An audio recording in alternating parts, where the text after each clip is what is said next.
අපි දැන් නැවතත් ආරම්භ කරමු රෝමානු කතෝලික දෙවනි කොටස ඉතිහාසයේ දෙවනි කොටස. දැන් ඔබ කලින් රෝමානු කතෝලික ඉතිහාසයේ පළවෙනි කොටසෙන් අපි ක්‍රිස්තු වර්ෂ 70 ඉඳන් පටන් අරගෙන 365 වෙනකන් ඉවර කරා. දැන් අපි පටන් ගන්නේ ක්‍රිස්තු වර්ෂ 365 ඉඳන් 2020 වෙනතුරු.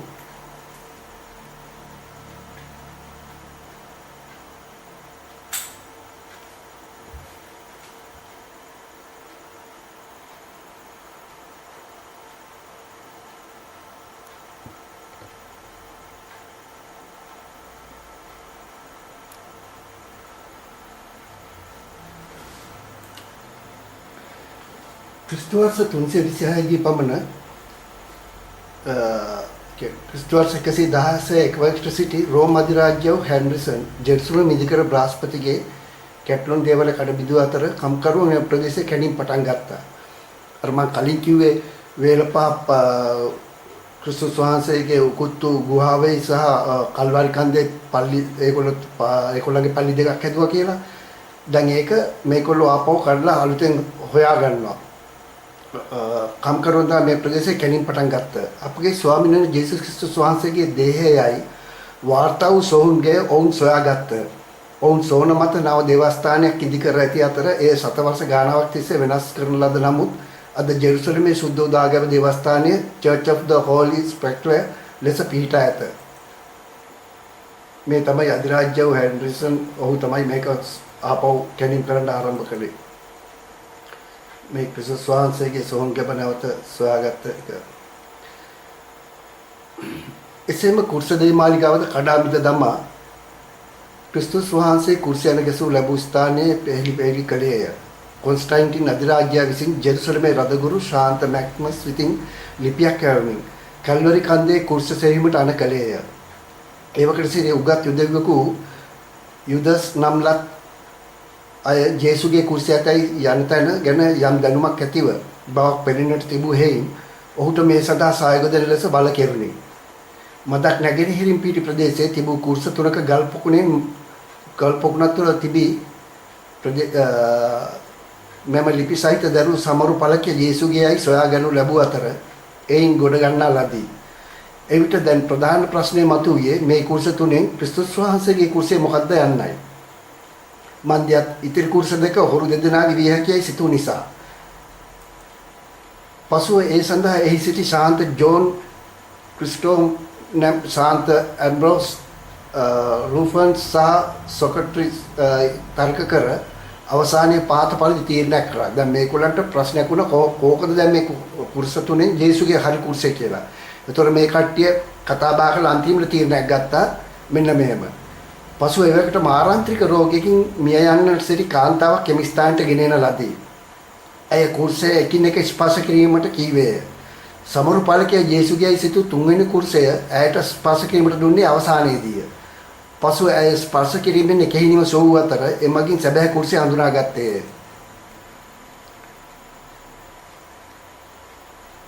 කලින් තිබුණෝ මේ දේවමාලිගාව තමයි.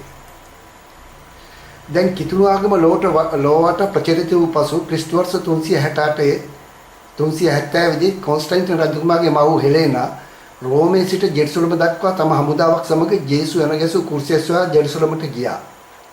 මක්නිසාද ඒ කුර්සිය නිසායි හෙලේනා හා ඇගේ පුතා පවා හමුදා නායකයා සමග සටන් කර ජය ලැබුවේ. ඉතින් මේ වෙච්ච දෙයට කොන්ස්ටන්ටින්ගේ අම්මා හිතුවා මේ ජේසුගේ කුර්සිය ගිහිලා කොහොම හරි හොයාගන්න ඕනේ කියලා ක්‍රිස්තු වර්ෂ 370 දී එයා ගියා ජෙරුසලමට.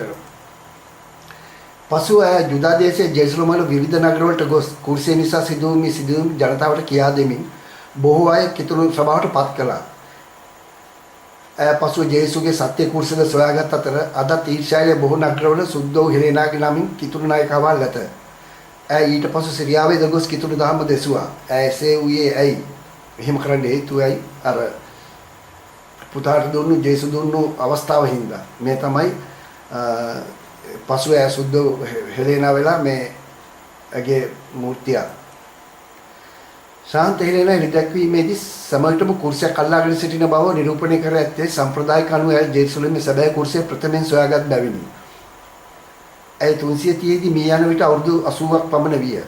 මුල් පල්ලියේ ඉතිහාසය ස්ට්‍රොබියුටිස්ට අනුව ඇය ආපහු හැරියන විට ඇගේ වයස අවුරුදු 63යි පමණ විය. 324 දී පමණ තම පුතාගේ අධිකාරිය ඇතිව ශාන්ත හෙලේනා පූජනීය ස්ථාන සොයා පලස්තීනට ගියේය. ඊළඟ වසරවලදී ශාන්ත හෙලේනා බෙත්ලෙහෙමේ උපත ලැබූ ස්ථාන හා ආරෝහණ ස්ථාන සටහන් කරමින් ඇය විසින් පල්ලි ඉදිකරනු ලැබුවේය. එලෙස සැබෑ ක්‍රිස්තියානි ශාන්ත හෙලේනා බෝ ගෞරවයක් ඇති කළේය. UCBS ඇය විස්තර කළේ මෙසේය. නිර්වත්ත අනාරක්ෂිත දුප්පතුන්ට ඇය දුන් තෑගි විශේෂයෙන් බහුලය.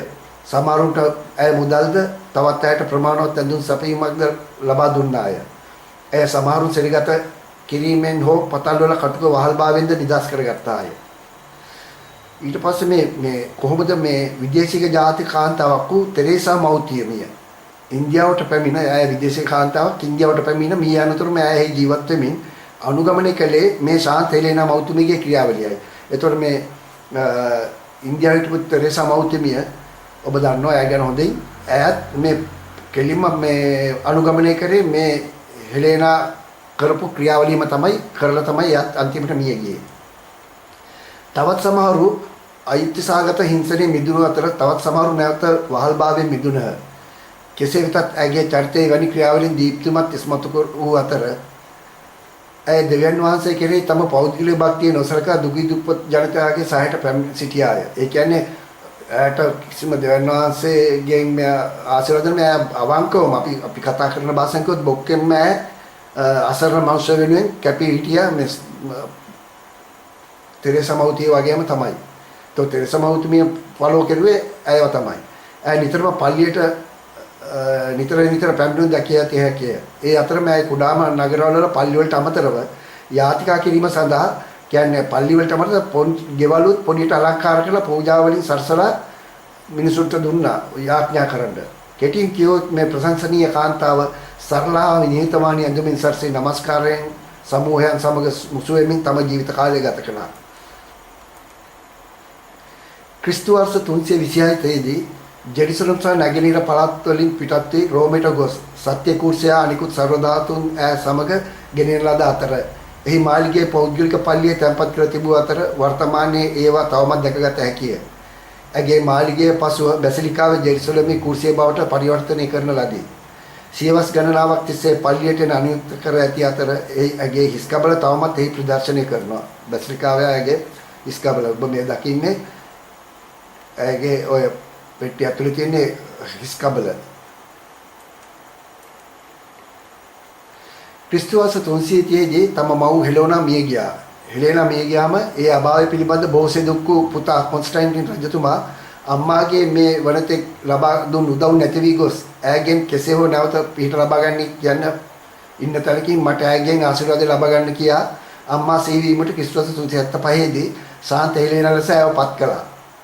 මෙන්න මෙතනින් පටන් තමයි කිතුණු සභාවට සාන්තුරයන් බිහි වුණේ.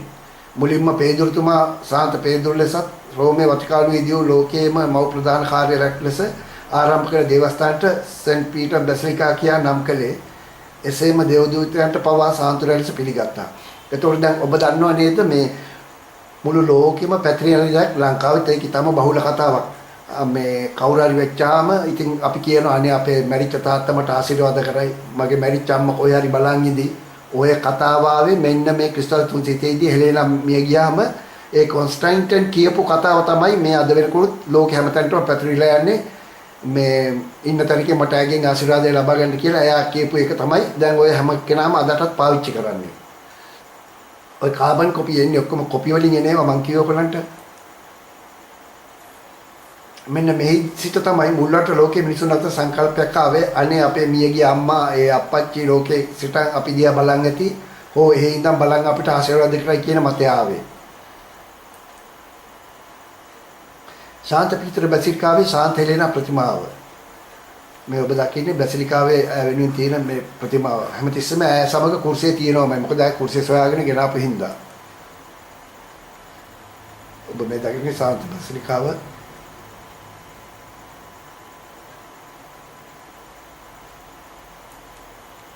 ක්‍රිස්තු වර්ෂ 404 දී ජෙරෝම් වර්ගට් පියතුමා මුල්ම ග්‍රීක බයිබලය ලතින් වලට පරිවර්තනය කරා. ඒතකොට ක්‍රිස්තු වර්ෂ 404 දී තමයි පළවෙනියෙන්ම ග්‍රීක බයිබලයේ ලතින් වලට පරිවර්තනය කරේ. ක්‍රිස්තු වර්ෂ 347 මාර්තු 3 වෙනිදා ජෙරොම් වර්ගට් පියතුමා උපත ලැබුව අතර ඔහු ඉරේයාලා පරම්පරාවට අයත් වූ අතර ඔහුගේම භාෂාවෙන් ඉලියරියානු උපභාෂාව විය. ඔහු මුලින්ම බෞතිස්ම නොවූ අතර ඔහු පසු කාලයේ රෝමයට ගොස් ඒ වන විට ඔහුගේ මිතුරා වූ බොනෝසස් රෝමයට ගොස් සිටි අතර එහිදී ඔහු තම මිතුරා ඇල්පස් කඳුවැටේදී දූපතකදී ජෙරොම් හඳුනාගෙන වනාන්තරයේ කල් ගෙවමින් ඔහු යටතේ අධ්‍යයනය කරමින් වාක් විද්‍යාඥයෙකු වී එහිදී ජෙරොම් ලතින් භාෂාව ඉගෙන ගත්තේය. පසුව ක්‍රිස්තියානි පූජකයෙක් විය. ඔබ මේ දකින්නේ ජෙරොම් වර්ගට් පියතුමා. ජාතික දේවධර්ම හා ශාන්ත ජෙරොම්ය ලියන උපකරණ ලියවිලි හා අත්පිටපත් ජෙරොම්ගේ විද්‍යුත් ගවේෂණයට සාක්ෂි දරනවා. ක්‍රිස්තු වර්ෂ 404 දී මුල්ම ග්‍රීක බයිබලයේ ලතින් වලට ලියව ජෙරොම් වර්ගට් පියතුමා ක්‍රිස්තු වර්ෂ 420 සැප්තැම්බර් 30 වෙනිදා මිය ගියේය. ඔහු බොහෝ භාෂා පරිවර්තන කිරීම සඳහා වඩාත් ප්‍රසිද්ධය. ග්‍රීක මුල් පිටපිටව බයිබලයේ ලතින් භාෂාවෙන් ලියු වර්ගට් ලෙස හැඳින්වූ පරිවර්තනය හා සුවිශේෂයන් පිළිබඳ ඔහුගේ විවරණයන් ඔහු විසින් කරන ලද නිර්මාණ ලේඛන ලැයිස්තුවේ ඉතා විශාලයි.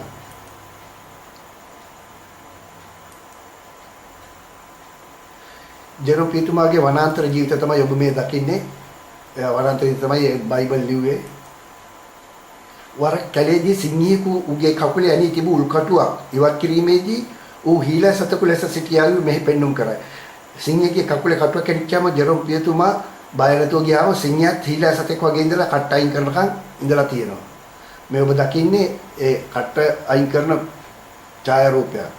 මේ ඡායාරූපය තමයි එයාගේ අනිත් ගෝලියෝ බය වෙලා එහා දුවන්න හදනවා. ඒ වුණා ජෙරොම් පියතුමා කිසිම බයක් නැතුව සිංහයාගේ කට්ට අයින් කරනවා. සිංහයාත් හිතා මේ වන සිංහේ කැලෑ සිංහෙක් ඒ වුණාට හීලා සතෙක් වගේ එතන ඉන්නවා. ඒ ඔබ දැක්කේ එතන පෙන්වන්න ඕන ඔබට මේ පින්තූරේදී ඔබ බලන්න මේ ජෙරොම් පියතුමා මියගිය ඔහුගේ මියගිය මේ ඇඳේ මිනිය තියලා තියෙන හැටි දැන් බලන්න මෙතනදී ඔබ අහලා තියෙනව නේද ගෙවල් වල ඇති කරන බල්ලෝ මැරිච්චාම ස්වාමියා ආපුවම මේ මිනි පෙට්ටිය යට හරිය කොහොම හරි යන්නේ නැතුව ඉන්නවා. ඒ වගේ මේ වෙල්ගෙට් පියතුමා මිය ගියාම අර කට්ටයින් කරපු සිංහයා එයාගේ අර ඇඳ ගාව ඇවිල්ලා ඉන්නවා. ඔබට පේනවා ඉතින් ඉස්සරහ දුඹුරු පාටට ඉඳගෙන ඉන්නේ ඒ සිංහයා. ක්‍රිස්තුවර්ෂ 431 දී රෝමෝන තුල ජේසුගේ අම්මා ගැන තර්කයක් ඇති වී දෙවියන්ගේ මෑණියෝද නැත්නම් මනුෂ්‍යයන්ගේ දේව මෑණියෝද කියා ප්‍රශ්නයක් ඇති වුණා.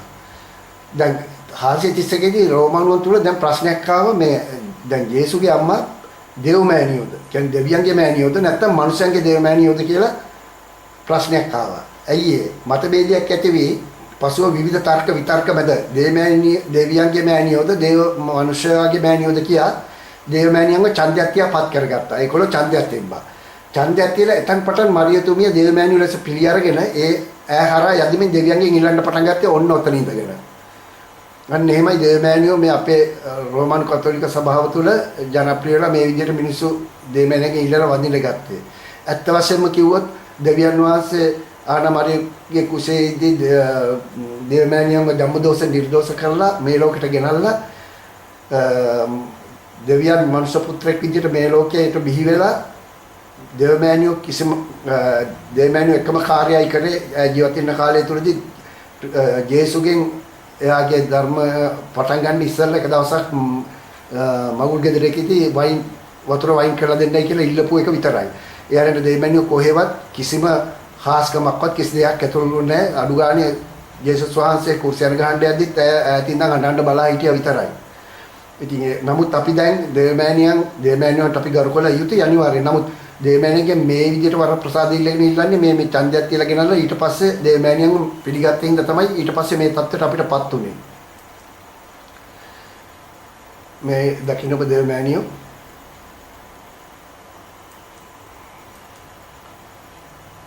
ක්‍රිස්තුවර්ෂ 500 දී පූජාවලට නව නිල ඇඳුම් භාවිත කරන්න කිව්වා. එනමුත් ඔවුන් සාමාන්‍ය අයමෙන් එකට පෞල් ජීවිතයක් ගත කළා. ඒ කියන්නේ එයාලා බැඳලා පෞල් එක්ක ඉන්න පුළුවන් ඒවට පූජා ඇඳුම් අඳින්න දුන්නා. මේද කතෝලික සභාවෙන් දෙවියන් වහන්සේ විසින් දුන් පූජක ඇඳුම් නියාමයන්ට පටහැනි ක්‍රියා කර ඇත. ඒ කියන්නේ දෙවියන් වහන්සේ බයිබලයේ පැහැදිලි ලෙස කියලා තියෙනවා පූජකතුමන්ට අඳින්න ඕන ඇඳුම් මොනවාද කියලා. ඒතකොට ඒ විදිහට නෙමෙයි දැන් අඳින්නේ. පූජකයන්ට තම වස්ත්‍ර පූජාසනයේ කොයි ලෙස භාවිතා කළ යුතු බව දෙවියන් වහන්සේ විසින් ඊට පැහැදිලිවම නික්මයාමේ පොතේ 28 වෙනි පරිච්ඡේදයේ ඊට ලස්සනට විස්තර කර ඇත. එසේම 39 1 සිට 21 දක්වාද පැහැදිලිව ලියා ඇත. නමුත් දැන් ස්වාමීලා ලෝකයේ තියෙන රූප බාල් රූපයි. බාල් දෙවියෝ ඇගේ තියාගෙන අපට පූජාව තියන්නේ. අපිට පූප ගෙනල්ලා දෙන්නේ මේ අනුභව කරන්න ඒ පූප ලාංඡන දරගෙන. එතකොට දැන් ඔබ කියයි අපි දන්නේ නැහැ මොනවද මේ බාල රූප කියන්නේ. මම ඔබට මේ බාල රූපේ පොඩි ලාංඡනයක් මේ මොහොතේ මම පස්සේ ඊටාම දැඩි ලෙස පෙන්නන්න මොනවද කියලා මේ දැන්ට බලන්න මොනවද මේ බාල ලාංඡන කියන්නේ. මේ තමයි බාල ලාංඡනයක්. දැන් ඔබ බලන්න මේ මැද ඉන්න ස්වාමි දම්පාට අඳන් ඉන්න ලෝකයේ උරහිස්සේ තියෙන්නේ මේ බාල යක්ෂයාට අයිති ඔහුගේ ලාංඡනයක්. මේ තමයි මේ හිරු දෙවියගේ එක ලාංඡනයක්. එතකොට ඔය දැන් මම කලින් පෙන්නුවා වගේ මේ කුර්සිය නෙමෙයි මේ ලෝගුවේ තියෙන්නේ මේ බාල් දෙවියන්ට අයිති ඔහුගේ මේ ලාංඡනයක්. මම කලින් කිව්වා වගේ කුර්සිය නෙමෙයිනේ ඔය කුර්සිය නම් පල්ලෙහා පාදයේ දිග වෙන්න ඕන. මේකේ හතරම සමානයි. දැන් මේ මම ඉස්සලා පෙන්වන්නේ හිරු දෙවියගේ ලාංඡනයක් කියලා ගල් කැටයමක්. ඒ ගල් කැටයම තමයි මේ පපුව මැද්දේ මේ ස්වාමී අඳගෙන ඉන්නේ. මේ ඔක්කොම බාල් දෙවියන්ගේ ඒවා. ඉතින් ඕවා පූජාසනේ ඉස්සරහා තියාගෙන අපිටම කරනවා ලබන්නත් දෙනවා. ඕකද ඒතර අපි ලබන්නේ කාගෙන්ද? නිම්රෝද්ගෙන්. බාල් දෙයියා දෙන දේ තමයි අපි කරන්නේ. මේ දකින්නේ ඒ බාල් දෙයියාගේ සලකුණ. දැන් මේ බලන්න මම ඔබට කලින් කිව්වා වගේ දැන් මේ කුර්සිය නෙමෙයිනේ. දැන් මට මෙහෙම සිද්ධියක් වුණා මෑතකදී මම ඒක කියන්නම ඕන. මම මීගමුවේ එක්තරා ප්‍රසිද්ධ පිරිමි පාසලක මීගමේ තියෙන නම්බර 1 පිරිමි පාසලක උදේට පූජාවට ගිය වෙලාවේ ඒ පූජාව තියන්න එන්නේ මේ කොළඹ සෙන්ට් ජෝසප් ඉස්කෝලේ ප්‍රින්සිපල් හරි ඒ වගේ කෙනෙක් මම හරියට දන්නේ නැහැ. දවසක් එයා පූජා වෙලා කරපු වැරදි ප්‍රකාශයකදී මට ඕනකම දුන්නා ෆාදර්ට මම මේ ගැන පොඩ්ඩක් අදහසක් දෙන්න. මම ලැබුගේ පිටිපස්සට ගිහලා පූජා ඉවරලා ගියාම පාද මේ වගේ කොළ පාට ලෝගුවට ඔය කුර්සියම තමයි දාලා තිබුණේ. පස්සේ මම ෆාදර්ගෙන් කිව්වා ෆාදර් මට පොඩ්ඩක් ටයිම් එකක් දෙන්න පුළුවන්ද? ඔබ වහන්සේලා ඇවිල්ලා හම්බෙලා කතා කරන්න කිව්වම බෑ මට මම හරි බිසි මට බෑ. ඇයි මොකටද කියලා කිව්වම නෑ මම ෆාදර් යම් කිසි මම ඊට පස්සේ ගලවලා තිබිලා ඕගේ ඔය මැද තියෙන කුර්සිය පෙන්නනවා ෆාදර් මේ මොකද්ද කියලා. මේක කුර්සියනේ. මම කිව්වා එහෙම නෙමෙයිනේ ෆාදර් මේක මේ කුර්සියක් නම් පාද හතර සමාන වෙන්න බෑනේ එකක් දිග වෙන නෑ නෑ ඔය එච්චර ගැන හිතන්න එපා කිව්වා. මම කිව්වා එහෙම හිතන්නේ නෙමෙයි ෆාදර් මේක මේ බාල යක්ෂයාගේ නිම්රෝද්ගේ ලාංඡනය කියලා. නෑ නෑ ඔය ගැන ප්‍රශ්න නෑ. ඊට පස්සේ මගෙන් අහනවා නිම්රෝද් කියන්නේ කවුද කියලා. ඉතින් බලන්න ස්වාමී මගෙන් අහනවා නිම්රෝද් කියන්නේ කවුද කියලා. ඇත්තටම මේක කුර්සියක් වෙන්න ඕනේ නම් ඔන්න ඕකයි වෙන්න ඕන. ඔය තියෙන්නේ. ඔහොම තිබුණා නම් අපිට ඒක ලොකු ගැටලුවක් නෑ. නමුත් ඔය තියෙන්නේ නිම්රෝද්ගේ ලාංඡනයක්. මම මේවා ඉස්සරහට පෙන්නන්නම්. ඕගොල්ලන්ට ඔප්පු කරන්න. එසේනම් පිළිගැති ලාංඡන මොනවද? මේ කීපයක් මම පෙන්නනම් අපිට ක්‍රිස්තුස් වහන්සේ කියලා පිළිගත හැකි ලාංඡන තමයි මේ. ඔය මම කලින් ඕගොල්ලන්ට පෙන්නුවා වගේ මේ ලෝගුවේ මැද්දේ මේ මාළුවෙක්. ඒක අර මම කලින් කිව්වේ ක්‍රිස්තුස් වහන්සේ දෙවියන් වහන්සේගේ පුත්‍රයි කියලා පිළිගන්නවා කියන එක තමයි ඔය මාළුවගෙන් පෙන්නුම් කරන්නේ. ඕක තියෙනවනම් අපිට ප්‍රවුලක් නැහැ. මේකත් මම කලින් කිව්වේ මේක තමයි ක්‍රිස්තුස් වහන්සේගේ ලාංඡනය. ඔය P එකට ඔය විදිහට එන විදිහට X එක නැතත් ඔය විදිහට තියෙද්දි මේක තමයි හරිම ලාංඡනේ. අර මැද ස්වාමී අඳගෙන ඉන්න රතු පාට පටියට වඩා මේක තමයි X එකත් එක්ක P එක එක තමයි හරිම ක්‍රිස්තුස් වහන්සේගේ ලාංඡනේ. දැන් මේ වගේ එකක් තියෙනවා නම් අපිට ඇත්තට කිසි ප්‍රශ්නයක් නැහැ. නමුත් අර බාල් දෙවියන්ගේ රූප දාගෙන ඉන්න එකයි අපිට දැන් ප්‍රශ්නයක් තියෙන්නේ. ඒක ඔබ තේරුම් ගන්න. ඒකයි මම කොල්ලන්ට මේ ගැන කිව්වේ. ක්‍රිස්තු වර්ෂ 600 දී පූජාව ලතින් භාෂාවෙන්ම තියන්න පටන් ගත්තා. මක්නිසාදය රෝමෝරුන්ට ග්‍රීක භාෂෙන් පූජාව නොතේරෙන නිසා නියම ඵලයක් ගැනීමට නොහැකි වූ හේයිනි. ඒ කියන්නේ මුල් කාලේ පූජාව තියන්න ගත්තේ මේ ග්‍රීක භාෂාවෙන්. ඊට පස්සේ ග්‍රීක භාෂාව තේරෙන්නේ නැති නිසා ලතින් භාෂාවෙන් තියන්න ගත්තා. එයත් මීට අවුරුදු 48කට පෙර මම මේක ලියදී 48ට දැන් 50කටත් පැනලා 50කටත් පෙර ලතින් වලින් පූජාව අපේ පල්ලිවල තියෙන විට අපිට කිසිවක් නොහැටුණු ලෙසය. ඒ නිසා මුළු ලෝකයේම සියලු රටවල් ඒ රටේ භාෂාවෙන් පූජාව තියන්න ගත්තා. දැන් මේ ඔබ දකින්නේ සමහර විට මේ දැන් අවුරුදු මේ මෑතයුගේ ඉපදිච්ච කට්ටිය අවුරුදු 30 40 ගන්න කට්ටියක් දන්නේ නැහැ කලින් පූජාව තිබ්බේ මේ විදිහටයි කියලා ලතින් භාෂාවෙන්. දැන් මම මේ අවස්ථාවේදී මේක YouTube එකෙන් බලන කට්ටියට කියන්න කැමතියි. දැන් මේ පල්ලෙහා තියෙන ෆොටෝ එකේ බලන්න මෙතන අපි පූජාව තියන්නේ මේ දැන් තියෙන පූජාවේ ක්‍රමයට. ඒ කියන්නේ ස්වාමී බැතිමුතුන් ඉස්සරහට මූණ දාලා. ලතින් වලින් පූජාව තියෙන කාලේ පූජාව තිබ්බේ ස්වාමී බැතිමතුන්ට පිටිපස්ස පෙන්නලා මූණ ඉස්සරහට තියාගෙන. ක්‍රිස්තුවර්ෂ 604 දී පූජකයන්ට පවුල් සමග නැතිව වෙනම ඉන්න නීතියක් ගෙනාවා. දේවස්ථානයේ මේ කටයුතු හා අනෙක් අවස්ථාවලදී එහි සිටීමට අනිවාර්ය වූ අතර එනමුත් විවාහවන්ට හැකියි. ඒ කියන්නේ පල්ලියේ වැඩ කටයුතු කරද්දී අනිවාර්යයෙන්ම ඒ වලට ඒ විදිහට ඉන්න ඕන හැන්දාවට ගෙදර ගිහිල්ලා ඒ විදිහට පවුල් එක්ක ඉන්න පුළුවන්. ක්‍රිස්තුවර්ෂ 606 දී කතෝලික කිතුණු සභාවේ ආරම්භය. ඔන්න දැනුයි නියම කතෝලික සභාවේ ආරම්භය එන්නේ. ඇත්තටම මේ ආරම්භය විනාශය ආරම්භය ලෙස ඔබට නොහැටුණාට මට නම් වැටහේ. ඒ කොහොමදයි දැන් බලමු. ඔන්න දැන් මේ ක්‍රිස්තුවර්ෂ 606 දී තමයි ඔන්න පටන් ගන්නේ අර බාල්‍යක්ෂයාට කතෝලික කිතුණු සභාව ඇඳලා ගන්න. මේ වෙනකන් කතෝලික සභාව තිබුණාට මේ තාම බාල්ට පෙරලිලා තිබුණේ නැහැ. ඔන්න දැන් තමයි මේ බාල්‍යක්ෂයා උපයෝගී කරගෙන අපේ කිතුණු සභාව කතෝලික සභාව යක්ෂයාට හැරුණේ. එසේම කතෝලික සභාවට පාප්තුමෙක් මුල්ලට මේ ලෝකෙට පත් වීම. ඔන්න දැනුයි ක්‍රිස්තුවර්ෂ 606 දී තමයි පළවෙනි පාප්තුමා පත් වෙන්න යන්නේ. ඒ කොහොමද කියලා දැන් බලමු. ක්‍රිස්තුවර්ෂ 606 දී සභාවේ විනාශයේ ආරම්භය. එනම් දේව සභාවට කිසිසේත් සුදුසු නැති පුද්ගලයෙකු බොනිෆස් නම් පූජකවරයෙක් තමා සභාවේ නායකයයි කියා පත්වීම. මීට පෙර බොනිෆස් නම් පූජකවරු දෙදෙනෙක් සිටි නිසා ඔහු තුන්වෙනි බොනිෆස් ලෙස තමා මේ කතෝලික සභාවේ මුල්ම පාප් ලෙසට තමාම පත්වීම. දැන් එයාට ඉස්සලා පූජකවරු දෙන්නෙක් හිටියා බොනිෆස්ලා. ඉතින් එයා කිව්වා මමයි තුන්වෙනි බොනිෆස් කියලා. එයා දැන් ඔන්න පාප් කියලා එයාම හදාගන්න යනවා එයාටම තනතුරක්. ඒ කෙසේද රෝමානු කතෝලිකෝස් ක්‍රිස්තියානි ආගම කියා නම් කර ජාත්‍යන්තරයට ගෙන ගියාම ඒ පාලනය කරන ප්‍රධාන කාර්යාලයක් දැන් තිබූ හේයින් රෝමේ වතිකානුව ලෝකයේම මව් ප්‍රධාන කාර්යාලයක් ලෙස ක්‍රිස්තු වර්ෂ 318 සිට 322 ආරම්භ කළ පසු මේ ලෝකයේ පාලනය කළ යුත්තේ රෝමයේ මුල් කරගෙන නිසා ඒ සියලු රටවල් වල සභානායකයා පියා ලෙස තමා සභාවේ පියා ලෙසත් ඒ නිසා තමා මුල් ලෝකයේම කිතුණුවන්ගේ පියා පොප් බවට ඔහු තමාම පත් කරගත්තා. මේ ඔබ දකින්නේ උඩම එකේ පළවෙනි බොනිෆස්. එයා පූජකවරයෙක් විදිහට ඉඳලා තියෙනවා. ක්‍රිස්තුවර්ෂ 418 දෙසැම්බර් 28 ඉඳන් එයා මිය ගියා 422 සැප්තැම්බර් 4 වෙනිදා. දෙවෙනි බොනිෆස් එයාගේ ආරම්භයේ ක්‍රිස්තුවර්ෂ 530 සැප්තැම්බර් 17 වෙනිදා මිය ගියා 532 ඔක්තෝබර් 17 වෙනිදා. දැන් ඔබ මේ දකින්නේ තුන්වෙනි බොනිෆස් පූජක. එයාගේ ආරම්භය 607 පෙබරවාරි 19 607 නොවැම්බර් 12 වෙනිදා එයා මිය ගියා. මේ තුන්වෙනි බොනිෆස් කරපු මේ විනාශය නිසා දෙවියන් වහන්සේ ඔහුට දුන්නේ මාස 8මාරක් විතර පමණ තමයි එයාගේ කාලය. ඒ බොහෝ දෙනෙක් එසේ පිළිගන්න සූදානම් නොවුගෙන්. එතකොට කිතුණු සභාවේ හිටපු කට්ටිය මෙයාව එහෙම පොප් කියලා පිළිගන්න කැමති වුණේ නැහැ. මක්නිසාද වසර 600ක් ගොස් කොහොමද පළමු පියානෝ පොප් ලෙස එන්නේ කියලා. එවිට ඔහු කපටිකමට මිනිසුන්ගේ මනස සෑදීමට එක න්‍යායක් ගෙනෙමින් මෙහෙම කිව්වා. එයා ට්‍රික් එකක් දාලා මෙහෙම කිව්වා. නෑ මම පළමු පාප් වහන්සේ නෙමෙයි මං 60 වෙනි බොනිෆස් පොප් කියලා කිව්වා. ඒ සඳහා ඔහු මෙසේ ගණන් හදලා මිනිසුන්ට පෙන්නුවා. කොහොමද මේ වෙනතෙක් සිටි මූලික පූජකරුන් 64 දෙනෙකු පාප් වහන්සේලා වුවත් ඔවුන් ප්‍රසිද්ධියේ ප්‍රකාශ නොකළ අතර මම තමයි 60 වෙනි පාප්තුමා කියලා කිව්වා. මෙහෙම සිදුවේ යක්ෂයාගේ පෙළඹවීමෙන්.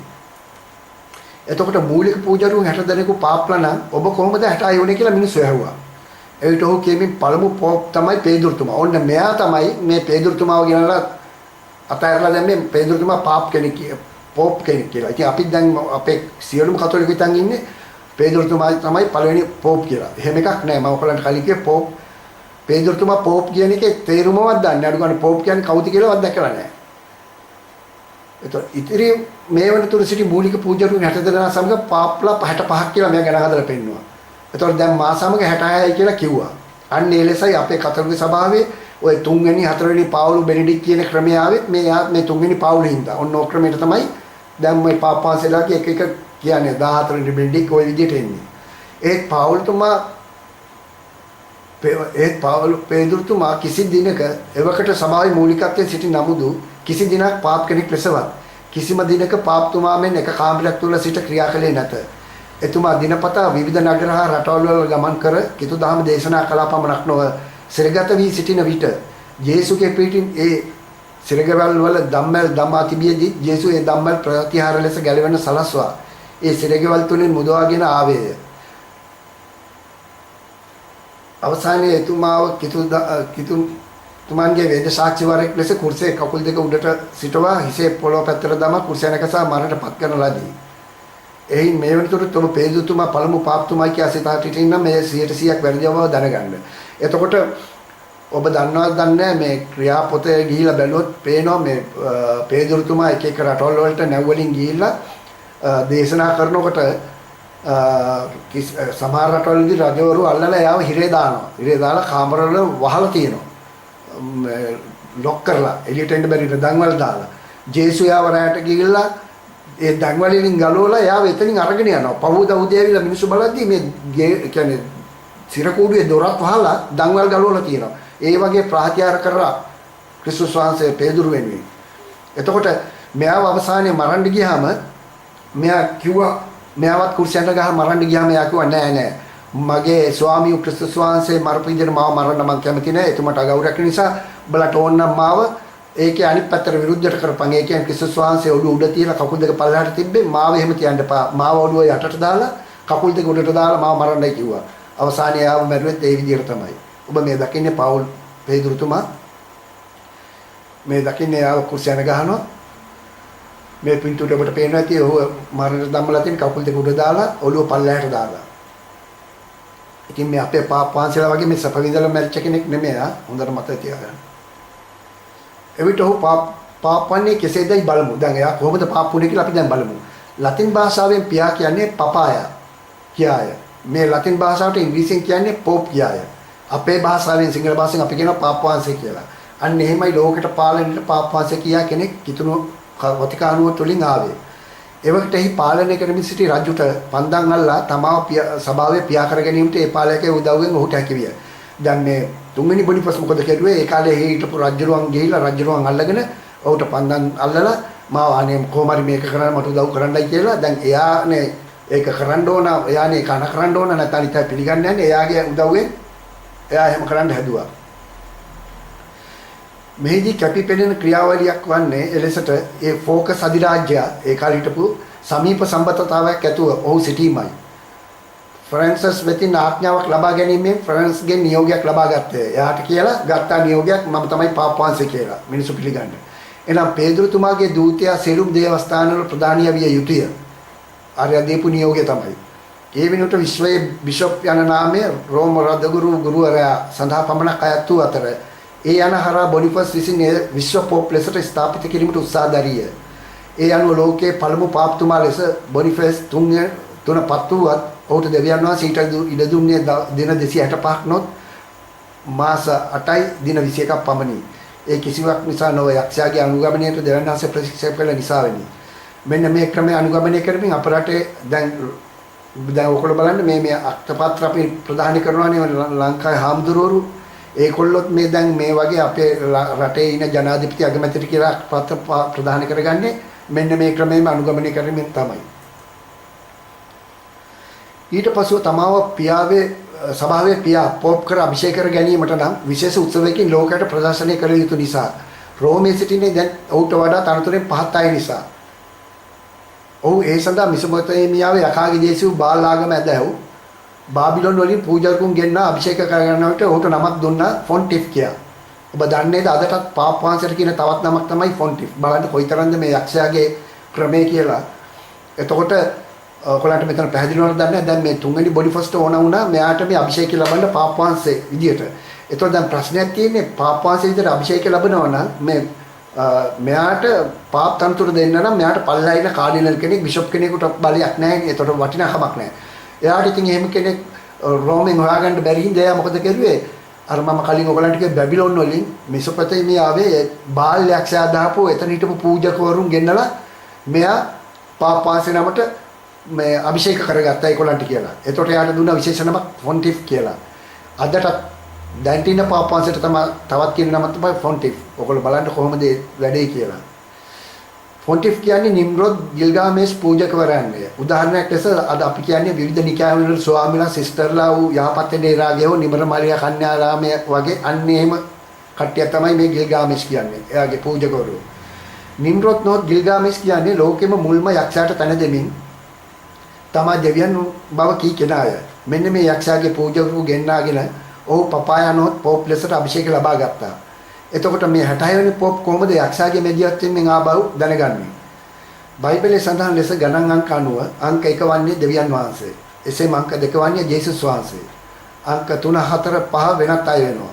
අංක 6 වෙන්නේ මිනිසයා. ඒ අනුව මිනිසයාගේ ඉදිරියේ පැමිණීම අන්තක්‍රිස්තුගේ අංකය වන්නේද 666 වන්නේය.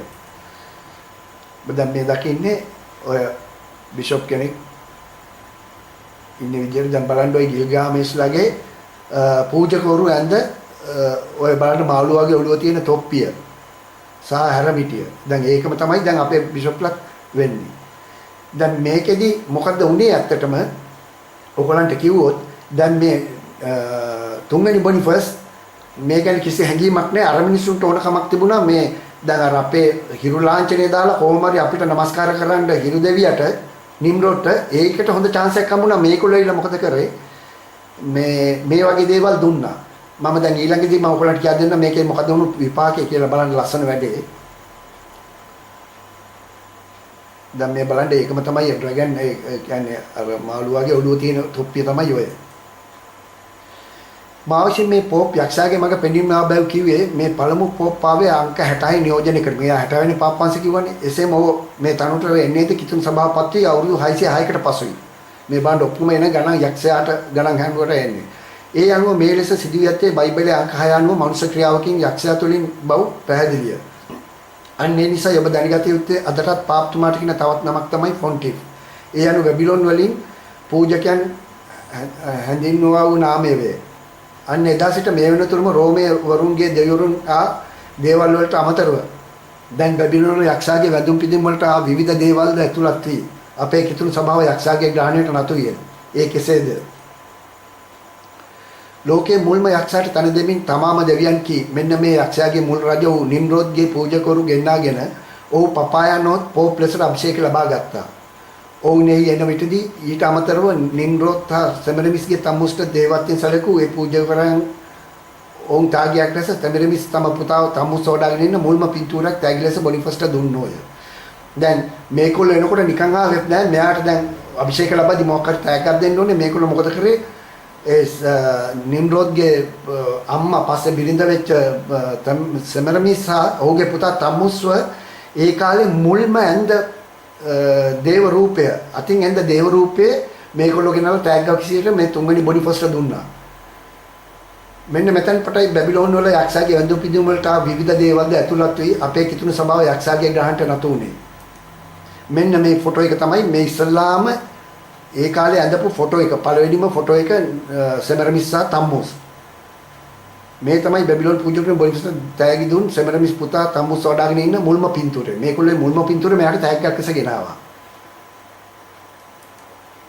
පසුව බොනිෆස්සේ දුන් බැබිලෝන් වරුන්ගේ පින්තූරයේ කිතුණු දෛලි වලට එම රූපේම නව මූණුවකින් කිතුණු දේවමෑණියන ජේසු බබා සමග කොපි කරන්න බැරි නිසා ඊට අමතරව මේ පින්තූරයට රැකවල් දූතයන්ද දමා අලුත් කර දේවමෑණියන් ලෙස හුවා දැක්වුවා. දැන් බොනිෆස් ඊට පස්සේ මොකද කරේ? මේ පින්තූරය බලාගෙන මේකට දේවමෑණියෝ ජේසු බබයි දැම්මා. දැන් දාපුවම මේකයි අරකයි සමාන වෙන හින්දා මෙයා මේකට ඊට අමතරවට එහෙම මේ රැකවල් දේවදූතෙක් දාලා මේක පොඩ්ඩක් ඔළුව මාරු කරුවා. එතකොට දැනගන්න අදටත් අපි සෑම කාණික දෙවියන්යන් කිය වන්දනාමාන කරන්නේ මෙන්න මේ යක්ෂයාගේ ඇදහිලු මුල්ම යක්ෂයාගේ තෙමරමිස්සා තම පුතාව තම්මු සෝඩාගෙන ඉන්න අලුත් වැඩිය කරලාද පින්තූරයටයි. එතකොට ඔයගොල්ලෝ දැනගන්න අපි මේ කාණික දෙවියන්යෝ කියලා අපි දාගෙන ඉන්න පින්තූරේ දැන් ඔබට පේනවාද මේ පින්තූරේට රැකවල් දේවදූතෙක් දෙන්නෙක් දෙපැත්තෙන් දාලා ඕක අපිට ඉදිරිපත් කෙරුවා. දැන් මේකත් දැන් දෙවියන්ට කියලා අපි ගිහිල්ලා මේකට নমස්කාර කරද්දී අපි කාටද මේ සෙමරමිස්ටයි තම්මුස්ටයි වඳින්නේ. ක්‍රිස්තු වර්ෂ 314 දී සෙමරමිස්ගේ පින්තූරයට පසුව බොනිෆස් ඒකේ දෙවියන්යනා ජේසු බබා අමතරව වෙනස් යමක් කළ යුතු නිසා දේවදූතයන් දෙදෙනෙක් උඩින් තමයි එය නවීනීකරණ ලැබුව හැටි. දැන් ඔබට පේනව නේද මේ කොහොමද අපි වෙලා තියෙන්නේ කියලා. ඔයගොල්ලන්ට මම ඉතා ආදරෙන් ඉල්ලා සිටිනවා ඔබගේ ගෙදර හරි මේ පින්තූරයක් තියෙනවා කරුණාකර අයින් කරන්න. ඒක සුදුසුම නැහැ. අපිට ක්‍රිස්තුස් වහන්සේ දෙවියන් වහන්සේ හරි අපිට වෙන දෙවියෝ නැහැ. සුද්ධවන්තයෝ අපිට අවශ්‍ය නැහැ. ඔයගොල්ලෝ බයිබලේ හරියට කියවනවා නම් හරියට තේරුම් ගන්නවා නම් මේවයි නියම ආගම. මේ අපිව තනිකර යක්ෂයාට ගෙනියලා තියෙන දේවල්. බැබිලොන් වරුන්ගේ පූජකයන් සෙමරමිසා තමුස්ගේ පින්තූරට අමතරවද තව මොනවද යක්ෂයා තුන්වෙනි බොනිෆස්ට ගොනාට අන්දමින් දුන්නේ. දැන් ඇත්තටම මේක උනේ කොහොමද? අර ඔයගොල්ලන්ට මම උදාහරණයක් කියපුවාම අපි මෙහෙම හිතමුකෝ. දැන් මේ බොනිෆස්ට කිසිම අවබෝධයක් නැහැ. ගිල්ගාමේස්ගේ පූජකවරු ඇවිල්ලා මෙයාව ගොනාට අන්දලා දුන්නා නියම ඒගොල්ලන්ගේම දේවල්. දැන් ඒතකොට මේ අපි ඔක්කොම පල්ලියේදී කරන හැම දෙයක්ම කෙලින්ම යක්ෂයාගේ බාල දෙවියන්ට කරන විදියට. උදාහරණයක් විදියට දුන්නාම මෙන්න මේක. දැන් ඔයාලා හිතන්න අපි දැන් පොඩි ළමෙක්ව මොනිටර්සෝරියට ඉස්කෝලේ අරිද්දී අම්මා මොකද කරන්නේ අපිටත් කරලා තියෙනනේ පොඩි කාලේ අපි යනකොට අපිට වතුර බෝතලෙයි කෑම එකක් බෑග් එකකට දාලා දෙනවා. ඊට පස්සේ මොකද කරන්නේ අපි ඇඳලා යන ඇඳුමේ ලේන්සුවක් නිකන් අලුව කෑල්ල විදියට දාලා හරනල් කට්ටක් ගහලා පපුවේ ගහනවා. ගහපුවාම ඉතින් අපිට තේරෙන්නේ නැහැ අම්මයි ගැහුවේ කියලා. ඒකල අපි දන්නවද? මම මේ කහන ආයෙකින් අහන ඔයගොල්ලෝ දන්නවද? ඒ කාලේ කව දැන් දන්නවා. දැන් ඔයගොල්ලෝගේ දරුවන්ටත් ගහනවා. ගහලා අරිනවා. ඉතින් අපි යනවා ඔහේ යනවා. අපි දන්නේ මොකද්ද කියලා. ඉතින් අපි ගියාම ටීචර් අපෙන් ඔන්න හොටු වෙනවා නම් ඒකෙන් පිහනවා. එහෙම නැත්නම් කාලේට චම කට පිහන්න ටීචර් හෙල්ප් කරනවා. නමුත් අපිට තේරෙන්නේ නැහැ ඇයි අම්මා ඕක ගැහුවේ කියලා. ඕන්න ඕකම තමයි මේ ගිල්ගාමේස්ගේ නිම්රෝඩ්ගේ මේ පූජකවරු ඇවිල්ලා තුන්වෙනි බොනිෆස්ටත් දුන්නා. ඒ වගේම ඇඳුම් ටිකක්.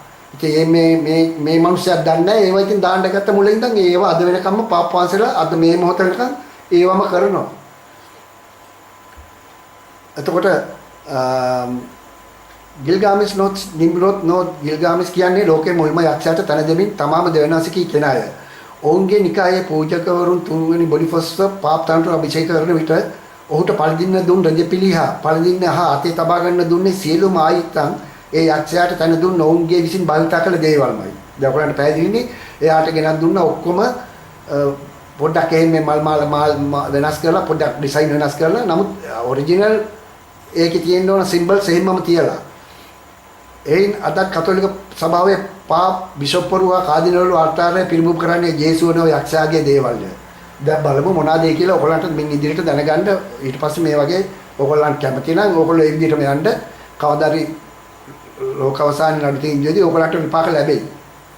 මම ඔයගොල්ලන්ට දෙවියන් වහන්සේ වෙනුවෙන් ඇවිල්ලා මේ දේවල් ඉදිරිපත් කරන්නේ මම කිසිම නිකායක මම සමායින්න මම කිසිම පාස්ටර් කෙනෙකුත් නෙමෙයි මම කිසිම සභාවක කෙනෙකුත් නෙමෙයි මම ලෙඩ හොඳ කරන්නෙත් නැහැ මට මේ විශේෂ ආශිර්වාදයක් ලැබිලා මම ඒක පෞද්ගලිකව මම දනින්දයි මම මේ දේ ලැබිච්චින්දයි මම ඔයගොල්ලන්ට මේ දේවල් කියා දෙන්නේ මේ බව තවමත් ඔබට සිතා ගන්නව පිළිගන්න නොහැකි නම් බලන්න මේ ගැන ඇයි මේ ලෝකේ මොන රටක වුවත් ඒ රටවල ඉන්න සිටිය රජවුන්ට දෙවියන් වහන්සේ කියන්නේ කියලා මම ඔයගොල්ලන්ට කලින් බැබිලෝන් පාඩමේදී කියා දුන්නා. ඒක නොදැක්ක කට්ටියට දැනගන්න මේ කැලේ කියන්නේ බැබිලෝන් ඒ කාලේ මුලින්ම ඔබට කී ලෙස මේ මිහිතලේ මුලින්ම රජවුන් නිම්රෝද් රජව දෙවි කෙනෙක් ලෙස ඇදහිුවේය. එසේම අදටත් මුළු ලෝකෙම රජවරුන්ට දෙවියන් වහන්සේ කියා අමතන්නේද එදා ඒ සිට එන ක්‍රමය අනුවයි. අපේ රටේ පස්වන් දාසකට බුදුවන දෙවියන් වහන්සේ කියා එසේ පස්වන් දාසකට බුදුවන්ට කියා අමතර කැලලක් මුලට දාගෙන කීවේ අපේ රටේ අදහන බුදුන් වහන්සේ මුල් කරගෙනය. එසේම ඔහුගේ බිරිඳෝ දේවෑනියෝද ඔහුගේ පුතා දේව පුත්‍රයෝ ලෙස ඒ කාලේ මිනිසුන් ඒ සඳහා දේව ප්‍රතිමා පවා සාදා වදින්න ගත්තා. ඒ ප්‍රතිමා දැන් ඔබම බලන්න. සෙමරමිස්ගේ මුල්ම පින්තූරේ පසු විවිධ මූර්ති සාදා තිබුණා. බලන්න පාප්ට පසු මීළඟට දී ඇති ඡායාරූපවල පහ ඔබගේ අනුදැනුමට. දැන් මම ඔබට මේ පෙන්නලා තියෙන්නේ ඔබ දකින්නවාද මේ මම අර කලින් කිව්වේ කුරුස පාද හතර සමානයි කියලා. මෙන්න මේ තමයි ওই ගිල්ගාමෙස් එක නිම්රෝද් පාවිච්චි කරපු යාගේ ලාංඡන. මම ඔය මේ තියෙන ෆොටෝ එකේ ඔයාලට පේනද ඔය ඉතාලියේ පෙන්නන එක තමයි මම ඒක ලොකු කරලා ඔයාලට උඩින් පෙන්නලා තියෙන්නේ. ඒක ඔයාලට ටිකක් පැහැදිලිව දැක ගන්න හින්දා. ඒතකොට බලන්න මම මෙතනදී එක මතක් කරන්න ඕන මේ ඔය නිම්රෝද් එයා කරේ දාගෙන ඉන්නේ ඇඟල් දෙකක් විතර පළල පටියක්.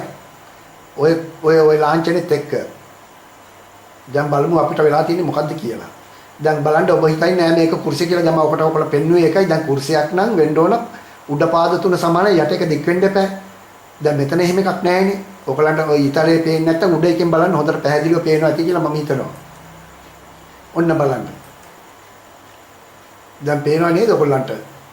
ඔය පාප්තුමාගේ පටියේ කරේ ඒ ඔක්කොම ඉන්නේ මේ නිම්රෝද්ගේ ගිල්ගාමස්ගේ බාල් දෙයියා. ඉතින් අපිට මොකටද බාල් දෙයියේ? පාප්පාංශ මොකටද බාල් දෙයියෝ කරේ දාගන්නේ? ඇයි ওই ඩිසයින් ගෙනලා දාන්නේ? නර මං කිව්වේ යුනිෆෝම් එකේ අර ළමයට ලේන්සුවක් හරනල් කට්ටක් ගහලා ඇරියා වගේ මේ පළවෙනි පාප්ට ගෙනත් දුන්නා. එයාගේ මේ ඔක්කොම දිගටම අරන් ඉනවා. නමුත් මේවා දන්නේ නැති කියලා කියන්න බෑ. මම ඔයගොල්ලන්ට මේ ගැන පස්සේ ඔප්පු කරන්නම්. මේවා දැන කරන්නේ. නොදැන නෙමෙයි. මම ඒක ඔප්පු කරන්නම් ඔයගොල්ලන්ට. මගේ අවස්ථාව ආපුවම. දැන් ඔයගොල්ලන්ට පේනව නේද? අර ඔළුවේ තියෙන තොප්පියේ උඩ ඒ විදිහමයි. ඒකෙත් කුර්සේ පාද හතර සමානයි. එතකොට මේ මෙහා පැත්තේ ඉන්න පාප්පාංශිකේ තුරයිසේ ඒකමයි. දැන් මේ ඉන්නේ ජේසු බිලින්දාගේ අනුරුව. දැන් ඕගොල්ලෝ හිතයි මේ ජේසු බිලින්දයි කියලා. මේ ජේසු බිලින්දද? මේ තමයි අපිව තව යක්ෂයාට ගෙන ආපු දෙයක් තමයි මේ තමයි සෙමරමිස් නිම්රෝ මේ සෙමරමිස් තම්මුස්. මේ තම්මුස් ඒ කාලේ මේ හදපු රූපවල මේ තම්මුස් මෙතන නියෝජනය කරන්නේ මොකද්ද? තම්මුස් පෙන්නනවා මම ඔයගොල්ලන්ට කලින් පාඩමේදී කියා දුන්නා මේ බාබිලෝන් වරුන්ගේ ඉතිහාසයේදී මම ගෙනල්ලා පෙන්නුවානේ මේ ඇඟිලි තුනේ දෙවිවරු. එතකොට මේ බලන්න අනිත් අතේ තම්මුස් අතේ තියන් ඉන්නේ මොකද? ලෝකය ලෝක බෝලේ. ලෝක බෝලේ උඩ තියෙන්නේ මොකද්ද? කුරුසේ. එතකොට මේ මෙතන මේ කුරුසේ කියන්නේ මේ ওই පළවෙනි ශිෂ්ටාචාරය. අපි කතා කරන්නේ මේ 9 වෙනි ශිෂ්ටාචාරයෙන් පස්සේ. එතකොට ඒ කාලේ රෝමේ මේ ඇවිල්ලත් නැහැ. රෝමේ මරණ දඬුවමට කුරුසේ දීලත් නැහැ. එතකොට කොහොමද මේක ඒ කාලේ ආවේ? ඔය ටී එක තමයි පෙන්වන්නේ. ඔය තම්මුස් නියෝජනය කරන්න ටී. එතකොට එයා කියනවා තම්මුස් තමයි මුළු ලෝකෙම පාලනය කරන්නේ. ඉතින් ඒක සත්‍යයිනේ අද. මොකද ක්‍රිස්තුස් වහන්සේ ඇවිල්ලා ගියාම අපිට කතෝලික සභාවෙන් අපිව මෝඩයට අඳලා ඒව අපිට දානවා ඒ විදිහට. ඒ කතාව සත්‍යයි. මුළු ලෝකෙම අද පාලනය කරන්නේ මේ තම්මුස්. බැබිලෝන් මේ තම්මුස්ගේ නමට එන ටී අකුර මුල් තම්මුස් කියා පෙන්වීමට යෙදූ බැබිලෝන් ටී අකුර කුරුසේ ලෙස වර්ධවා වටහා ගැනීම තුළ කිතුණුවන් සියලු දෙනා මෙන්න මේ ඉන්නේ මරියතුමියා ජේසු බබා ලෙස සිතා වැදුම් පිදුම් කරන්නේ මේ යක්ෂ සෙමරමිස්ට තම්මුස්ට. දැන් ඔයගලන්ට පේනවද? අපි ගිහිල්ලා වඳින්නේ කාටද? ඉතින් මොකටද අපි මේගොල්ලන්ට වඳින්නේ? අපිට ඉන්න ක්‍රිස්තුස් වහන්සේ දෙවියන් වහන්සේ. අපි ඒ අයට ආඥා කරන්න ඕන. මේ බැබිලෝන් රූපවල ඉපදුවේ ජේසු පිටෙන් අවුරුදු 1000 ගණනකට පෙරයි. එතකොට මේ ඉන්නේ මරියතුමියා ජේසු බබා කියා සිතන්නට ඔබට කොහොමවත් බෑනේ. මේ වෙනුවට මොසස් තුමාවත් ඉපදිලා නැහැ. දැන් මේ බලන්න ඔයගලන්ට පේනවද තනිකරම අර තම්මුස්ගේ දේ කොපි කරලා මේ අපිට පල්ලිවල තියෙනවා. ඉතින් අපි මිනිස්සු ගිහිල්ලා මේ තම්මුස්ට වඳිනවා. බැරිලා මේ ජේසු බිලින්දාගේ රූපෙට ඉස්සරහින් වීදුරුවක් දාලා වහලා තියෙනවනේ වීදුරු අත ගාලා ඉඹිනවා. කවද ඉඹින්නේ? තම්මුස්ව. ඒකේ පිටක් ලැබෙයිද ඔබට? අනිත් එක බලන්න මොනතරම් මේ නීච ක්‍රියාවක්ද කියලා. දැන් අතන තම්මුස් ඉන්නේ බෝලේ මේ ලෝක බෝලේ උඩ තම්මුස්ව තියාගෙන. මෙතන බලන්න මේ ජේසු බබා කියලා හදලා තියෙන එකේ ඔළුව උඩක් තම්මුස්, පපුවේ තම්මුස්, ලෝක බෝලේ තම්මුස්. තුන් තැනක දාගෙන තම්මුස්ව. අර ඇඟිලි තුනත් ඒ විදිහටම තියාගෙන. දැන් ඔයගොල්ලන්ට පේනව නේද කොහොමද කියලා මේ ෆොටෝ දෙකේම බලන්න ඔටුන්න උඩ මේ ජේසු බබාටවත් ජේසුරත් ඔටුනෝ නැහැනේ. මොකටද ඔටුන්නේ? දැන් ඔළුව උඩ තමුස් ඉන්නවා. දැන් අපිට පේනවනේ පැහැදිලිවම උඩ කුරුසේ සමානයි. මේ ඔක්කොම සමානයි දිගට නෙමෙයි. ඉතින් අපිට පේනව නේද අපි කොහටද ගෙනිලා තියෙන්නේ කියලා. දැන් ඔයගොල්ලන්ට මම ඊතල් දාලාත් පෙන්නේ පැහැදිලිව තේරුම් ගන්න හින්දා. දැන් බලමු මේ ෆොටෝ එකේ මේ බලන්න මේ ඉන්නේ සෙමරමිස් 1 2 3යි වම් අත පැත්තේ තියෙන ෆොටෝ තුනේ ඉන්නේ එයයි පුතයි. දැන් ඕක සමාන කරලා තමයි අර රතු පාට සාරිය දඟිනේ සමාන කරලා තමයි දකුණු අත කොනේ උඩම එතන ඉන්නේ දේවමෑණියෝ ජේසු බබාවයි ඒකට අඩංගු කරලා. මෙතනත් දැන් ජේසු බබාගේ අතේ ලෝක බෝලේ ඔයගලන්ට ඒක පේන්නේ නැත්නම් ලෝක උඩින් තියෙන අඟල් එකමාරක් වගේ චූටියට අර තම්මුස්ගේ ටී අකුර. මේනේ සෙමරමිස් ඒ පින්තූරේ පුටා ගැනීම දේවමෑණියෝ සහ ජේසු බබා යොදාගෙන. දැන් මේ පල්ලෑ එකක් තියෙනවා මම කලින් මේ ෆොටෝ එක පෙන්නුවා මේ සෙමරමිස් පිටිපස්සෙන් කුර්සියේ තියෙනවා. ටී මුල් අකුර තම්මුස්සා කියා පෙන්වීමට යෙදූ බැබිලෝන් ටී අකුර මිස පසුපස ඇත්තේ කුර්සියේ නොවේ. එසේනම් ඇයි ටී පිටිපස්සෙන් ඇත්තේ? ඊට හේතුව මේ සෙමරමිස් සහ තම්මුස් ඒ කාලයේ සෑම විටම දෙදෙනා එකටම රූපවල මූර්තිවල ගෙනා නිසා මේ මූර්තියේ තම්මුස් නොමැති හේයින් තම්මුස් නියෝජනය කිරීමට පිටිපස්සෙන් ටී දාලා තියෙනවා. අපි මේ කතා කරන්නේ පළවෙනි ශිෂ්ටාචාරය. නමුත් රෝමේ තියෙන 9 වෙනි ශිෂ්ටාචාරය. ඒතකොට අවුරුද්දෙන් දෙකකින් එන්නේ නැහැ නේ ශිෂ්ටාචාර 9ක්. ක්‍රිස්තු වර්ෂ 607 දී පාප පදවියේදී යම් දැන් සංස්කරණය ලදී. ඔන්න ඊට පස්සේ ওই ව්‍යවස්ථා අපි දැන් ගේන්න යන්නේ 19 වෙනි 20 වෙනි ව්‍යවස්ථාව වගේ ඔන්න ව්‍යවස්ථාවක් ගෙනාවා ඒගොල්ලන්ගේ වෙන වෙන දේවල් ඇතුල් කරලා. ක්‍රිස්තු වර්ෂ 607 දී. මොකද්ද ගෙනාවේ? පාප පදවිය වෙනස් කිරීම සඳහා ඔහු වැදගත් වෙනස්කම් දෙකක් සිදු කළේය. පළවෙනි වූයේ නිර්පාහැරීම වේදනාවක් යටතේ සිදුවෙන හේයින් එසේ කළ නොහැකි බවත් ඔහුගේ අනුප්‍රාප්තිකයාපත් කිරීම පිළිබඳ පාපවංශිකේ ජීවිත කාලය තුළම කිසිවෙකු කිරීම තහනම් නම් කරන්න බෑ නියෝගයක් ගෙනාවා. එනම් මියානතුරුම සිටින්න ඕන. ලෙඩ ඇඳේ හිටියත් එයාට කරන්න බෑ නිර්පීම වේදනාවක් කියලා දැනගෙන. දෙවැනි එක තහවුරු කළේ පාපවංශයේ කෙනෙක් මිය ගිය පසු භූම දානය කර දින 3කට පසුයි නව පාප කෙනෙකුගේ අනුප්‍රාප්තියක් ලබා ගැනීමට යම් පියවරක් ගත හැකියි කියා. ඒ කියන්නේ භූම දාන කටයුතු කොච්චර දවසක් තිබුණොත් ඊට දවස් 3කට පස්සේ තමයි අලුත් පාපවංශ කෙනෙකුට ඡන්දයක් තියලා පත් කරගන්න පුළුවන් වෙන්නේ. මේන් පෙනියන්නේ පාපතුමන් මැතිවරණ පැවැත්වීම සඳහා ඔහුගේ අභිලාෂය තුළ බරපතල ලෙස කටයුතු කළ බවයි. දැන් පේනවනේ මේවා මේ දෙවියන්ගේ දේවල් නෙමෙයි කියන එක ඔයගොල්ලන්ට. බොනිෆස් තුන්වැනි බොනිෆස් විසින් රෝමේ සාන්ත පීතර බැසිලිකාවේ තැන්පත් කරන ලැබිය 607 නොවැම්බර් 12 වෙනිදා. ඒ තුන්වෙනි බොනිෆස් මිය ගියාම එයාව රෝම බැසිලිකාවේ තමයි තැන්පත් කරේ. මේනේ තුන්වෙනි බොනිෆස්. ශාන්ත පීතර බැසිලිකාව. පැරි ශාන්ත පීටර්ස් බැසිලිකාව යනු ක්‍රිස්තු වර්ෂ 319 සිට 333 දක්වා මහා කොන්ස්ටන්ටින් අධිරාජයා විසින් ආරම්භ කරන ලද 4 වෙනි සියවසේ පල්ලියයි. එය මීටර් 103.6ක් දිග ඒ කියන්නේ අඩි 340ක් වූ අතර ඒ පල්ලිය ශාන්ත පේත්‍රිස්ගේ දේහ මේ භූමිය තැන්පත් කර ඇතයි විශ්වාස කරනවා. ඒකට ඒක විශ්වාස කිරීමක් පමණයි. ඒ කුඩා පල්ලිය පුරා ඉදි කර ඇති ශාන්ත පීතර සිට 15 වෙනි සියවස දක්වා පාපවරුන්ගෙන් බහුතර ඇතුළුව සතපුමක් දුර බොහෝ ස්මාරක ඉතා විශාල සංඛ්‍යාවක් මෙහි අඩංගු විය. කියන්නේ සතපුමක් පමණ දිගයි ඒ ගොඩනැගිලි. රෝමේ මුල්ම පුරාණ පල්ලිය මෙන්ම ඒ වනතෙක් ලෝකයේ තිබූ විශාලතම ගොඩනැගිල්ල මේ වේ. මෙම සභාව සහ ඒ අනුප්‍රාප්තිකයාද නැගෙනහිර දෙසට පිහිටි දොරටුවේ සිට ගොඩනැගිල්ලේ බටහිර කෙළවර මායිම් දක්වම පිහිටා ඇත. වර්තමාන බැසිලිකාව ඉදිකිරීම සඳහා නම ශාන්ත පීතර බැසිලිකාව මූලික ගොඩනැගිලි දෙකක් සඳහා භාවිත කර ඇත. දැන් වර්තමානයේ ගොඩනැගිලි දෙකක් තියෙනවා. ඔබ මේ දකින්නේ ශාන්ත පීතර බැසිලිකාව.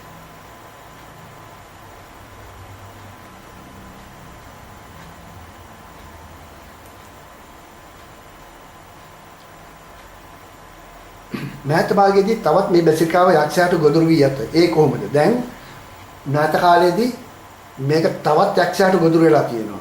මම ඔබ කොල්ලන්ට කලින් කිව්වනේ මේ දැන් තුන්වෙනි බොනිෆස් නම් දන්නේ නැතුව අර පොඩි ළමයින්ට පොඩි ස්ටෝරියක් ලෙන්සෝ ගැහුවා වගේ හරන කට දාලා ඒ මිනිස්සු එහෙම දුන්නයි කියන්නකෝ. ඒ වුණාට අද ඉන්න පාපවංශලට මේවා හොඳට පේනවනේ වැරදි බව. දැන් මේවා දැක්කම ඔබට තේරෙනවනේ වැරදි. අයියේ ඒගොල්ලන්ට පේන්නේ නැත්තේ? අපි බලමු මොනවද මේ වැරදි කියලා. මා විසින් මේ පොප් යක්ෂයාගේ මග පෙනීම ආභාව කීවේ ඇයි? මා පවසන දේ පිළිගැනීමට සමහරවිට ඔබට අමාරු විය හා අදාගත නොහැකියයි මම දනිමි. ඒත් මේ සියලුම දුෂ්කර සත්‍යයන් හා අදිරියන් හරහා ඔබ අද මා නිසකවම සත්‍යතාවයට ගෙන යන්නෙමි. මම ඔයගොල්ලන්ව ස්ථිරයෙන්ම ගෙනියනවා සත්‍යතාවයට. ශාන්ත පේදුරු බැසිලිකාව තුළ ඇති පාප්තුමාගේ ප්‍රේක්ෂකාගාරයේ සැබවින්ම පවස දේ සලකා බැලීමේදී එම ශාලාවේ පසුපස වේදිකාවේ දර්ශනය සර්පයෙකුගේ මුඛයෙන් කතා කරන බව පැහැදිලිය. පැහැදිලි දොකට මම කිව්වේ ශාන්ත පීතර බැසිලිකාවේ අලුතෙන් හදපු බිල්ඩින් එකක පාප්තුමා 5000කට කතා කරන්න පුළුවන් හෝල් එකක් තියෙනවා. ඒ හෝල් එක ප්‍රදර්ශනය වෙන්නේ සර්පයෙක්ගේ කට කියන්නේ මුඛයෙන් කතා කරන බව පැහැදිලි වෙන්නේ. ඔහු මුඛයට ඉදිරියෙන් සිටින අතර අහුම්කම් දෙන සේවයන් එහි සිට අමූර්ත වචනේ ප්‍රකාශ කරයි. මේන් පැහැදිලි ඔබට දැකගත හැක්කේ පසුපසින් යක්ෂයාගේ සර්ප රූපයයි. පැහැදිලි කියලා මම හිතන මේ හෝල් එකේ තනි කරම යක්ෂයාව නිරූපණය කරලා තියෙන්නේ. දැන් ඔබට පේනවද මේ හෝල් එකේ බිල්ඩින් එකේ එළියේ ඉඳන් බලපුවාම මේ තනි කරම යක්ෂයාගේ ඔළුව. ප්‍රේක්ෂකාගාර ශාලාවේ ගොඩනැගිල්ලේ වාහනේ දර්ශනයේ සර්පයාගේ හිසෙන් පිටර පෙනෙනවා. ඉතින් දැන් ඇයි මේක හදන්නේ? මේ යක්ෂයෙක්ගේ මූණක් දාලා මොකටද හදන්නේ? දැන් මේක හදනකොට පාපවංශයලාට කාලිනලාට මේක තේරෙන්නේ නැද්ද? දැන් මේකේ අනුමැතිය ගන්න නැතුව හදන්නේ නැහනේ. ඉස්ලාම මේකේ ආකිටෙක්චර්. ඒ කියන්නේ මේක ගෘහ නිර්මාණය ගැනලා ඉස්සලා සැකිල්ල පෙන්නනවා. පෙන්නද්දී අහන්න බෑ මේ මොකද්ද මේ? මොකද මේ සර්පෙක් කියලා එහෙම අහන්නේ නැද්ද? අහන්නේ. ඇයි? ඒගොල්ලෝ යක්ෂයෙක් ඉන්නේ. එකවර 6000කට ඇමති හැකි එම දේශන ශාලාව. දැන් බලන්න මේ දේශන ශාලාවේ ඇතුළේ පින්තූරය. දැන් මේ පාපාස් ඉස්සරහා ඉඳගෙන 6000ක කට්ටියට ආමන්ත්‍රණය කරනවා. දැන් මේ හෝල් එකේ ඇතුළේ. ඔබට යමක් වැටහුණේද? ඔයගලන්ට මොන හරි එකක් තේරෙනවද මේක බලපුවාම? මේ හෝල් එක ඇතුළේ.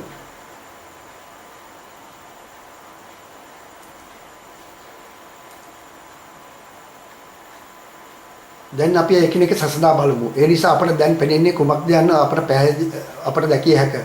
පහළ ඡායාරූපයේ සර්පයාගේ ප්‍රතිරූප ආසන්නයේ මුළු ගොඩනැගිල්ලම සහ වේදිකාව සැකසීමට අවධානය යොමු කරන්න. ඇස්සඩේ කොරපොතු කකුල් උරගයාගේ පෙනුමා හැංගීම් මේ සියල්ල මේ අඩොංකුරු තියෙනවා. දැන් ඔයගොල්ලන්ට පේනවනේ මේ හෝල් එකේ දත් ඇස් උරගයාගේ දේ. දැන් ඔයගොල්ලන්ට මම මේ පැහැදිලි කරලා දැන් බලන්න මේ දෙක සමාන කරලා. ඔබට පේනවා නේද මේ හෝල් එක මැද ඇවිදින්න තියෙන ඉතුරු වෙලා තියෙන කොරිඩෝවේ ඉස්සරහා තියෙන රතු පාට දත් දෙක. මේ සර්පයාගේ දත් දෙක. දෙපැත්තේ ඇස් දෙක. ඔළුවේ තියෙන කොරපොතු එහෙමම තියෙනවා. ඉතින් ඇයි මේවා මෙහෙම කරන්නේ ඇයි?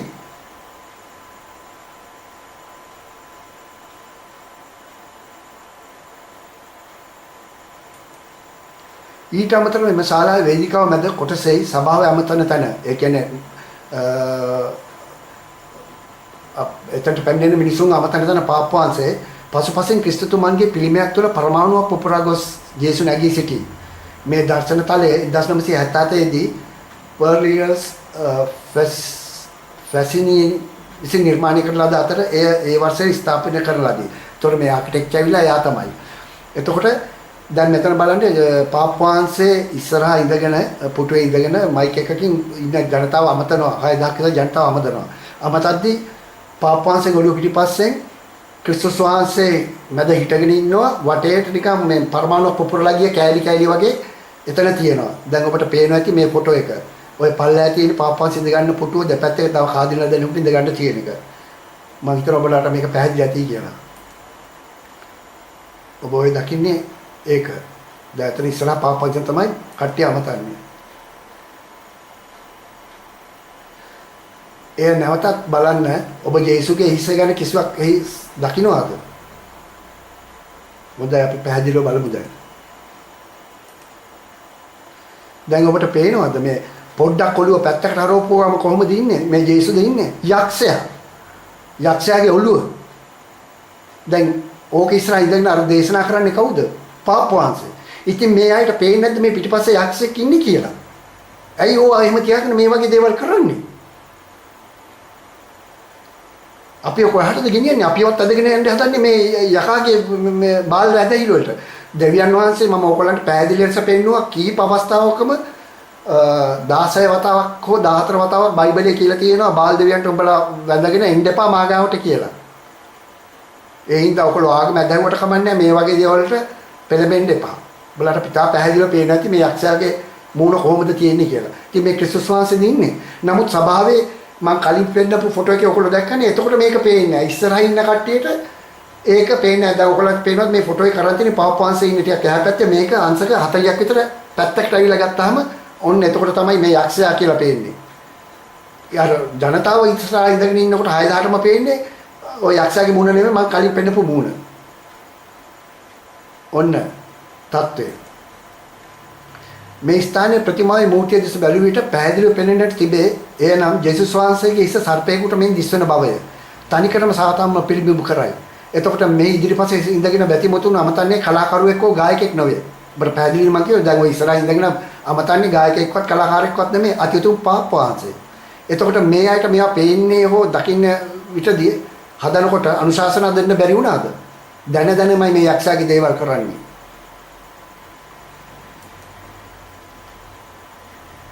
බලන්න ඊතලෙන් ඔබට මම පෙන්නලා තියෙන්නේ. අපි දැන් කතා කරමු 16 වෙනි බෙනඩික්ට් පාප්තුමා. දෙවියන් වහන්සේගේ තේරීමක් නොවුහින් 2013 පෙබරවාරි මාසයේදී බෙනඩික්ට් නිවේදනය කළේ එම මාසයේ අවසානයේදී ඔහු ඉල්ලා අස්වැන්න බවයි. දැන් දැන් කලින් කිව්වනේ නීතියක් තිබුණානේ මරණකම් ඉන්න ඕන පාප් වහන්සේ කියලා. ඒ වුණාට මෙයාට ඉන්න බෑ. ඉන්න බැරි තැන එයාම කියනවා මම ඉල්ලලා අස්වැනවා කියලා. ශාන්ත පීටර්ස් චතුරස්‍රයේ අවසාන ප්‍රසිද්ධ දේශනෙට 50000කට වැඩි පිරිසක් එදින එහි සිටියෝය. එයාගේ ඉල්ලා අස්වැන්න දවසේ. පෙබරවාරි මාසේ 28 වෙනි දින ඔහු විසින් පාප් දුර බාර ගැනීමෙන් නිල වශයෙන් ඉල්ලා අස්විය. බලන්න ඔහු බොහෝ තැන්වලදී සාතන් ප්‍රතිරූපණය කරන අයුරු.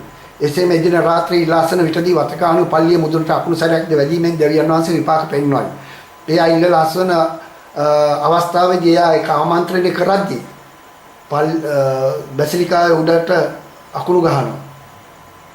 මෙන්න මේ අතුමා විපාක කියන්නේ. දැන් මේ බලන්න මේ 16 වෙනි බෙන්ඩි පාප් වහන්සේ. ඔයගලන්ට පේනවද නිකන් මේ කියන්නේ දේව ගතියක් තියෙනවද?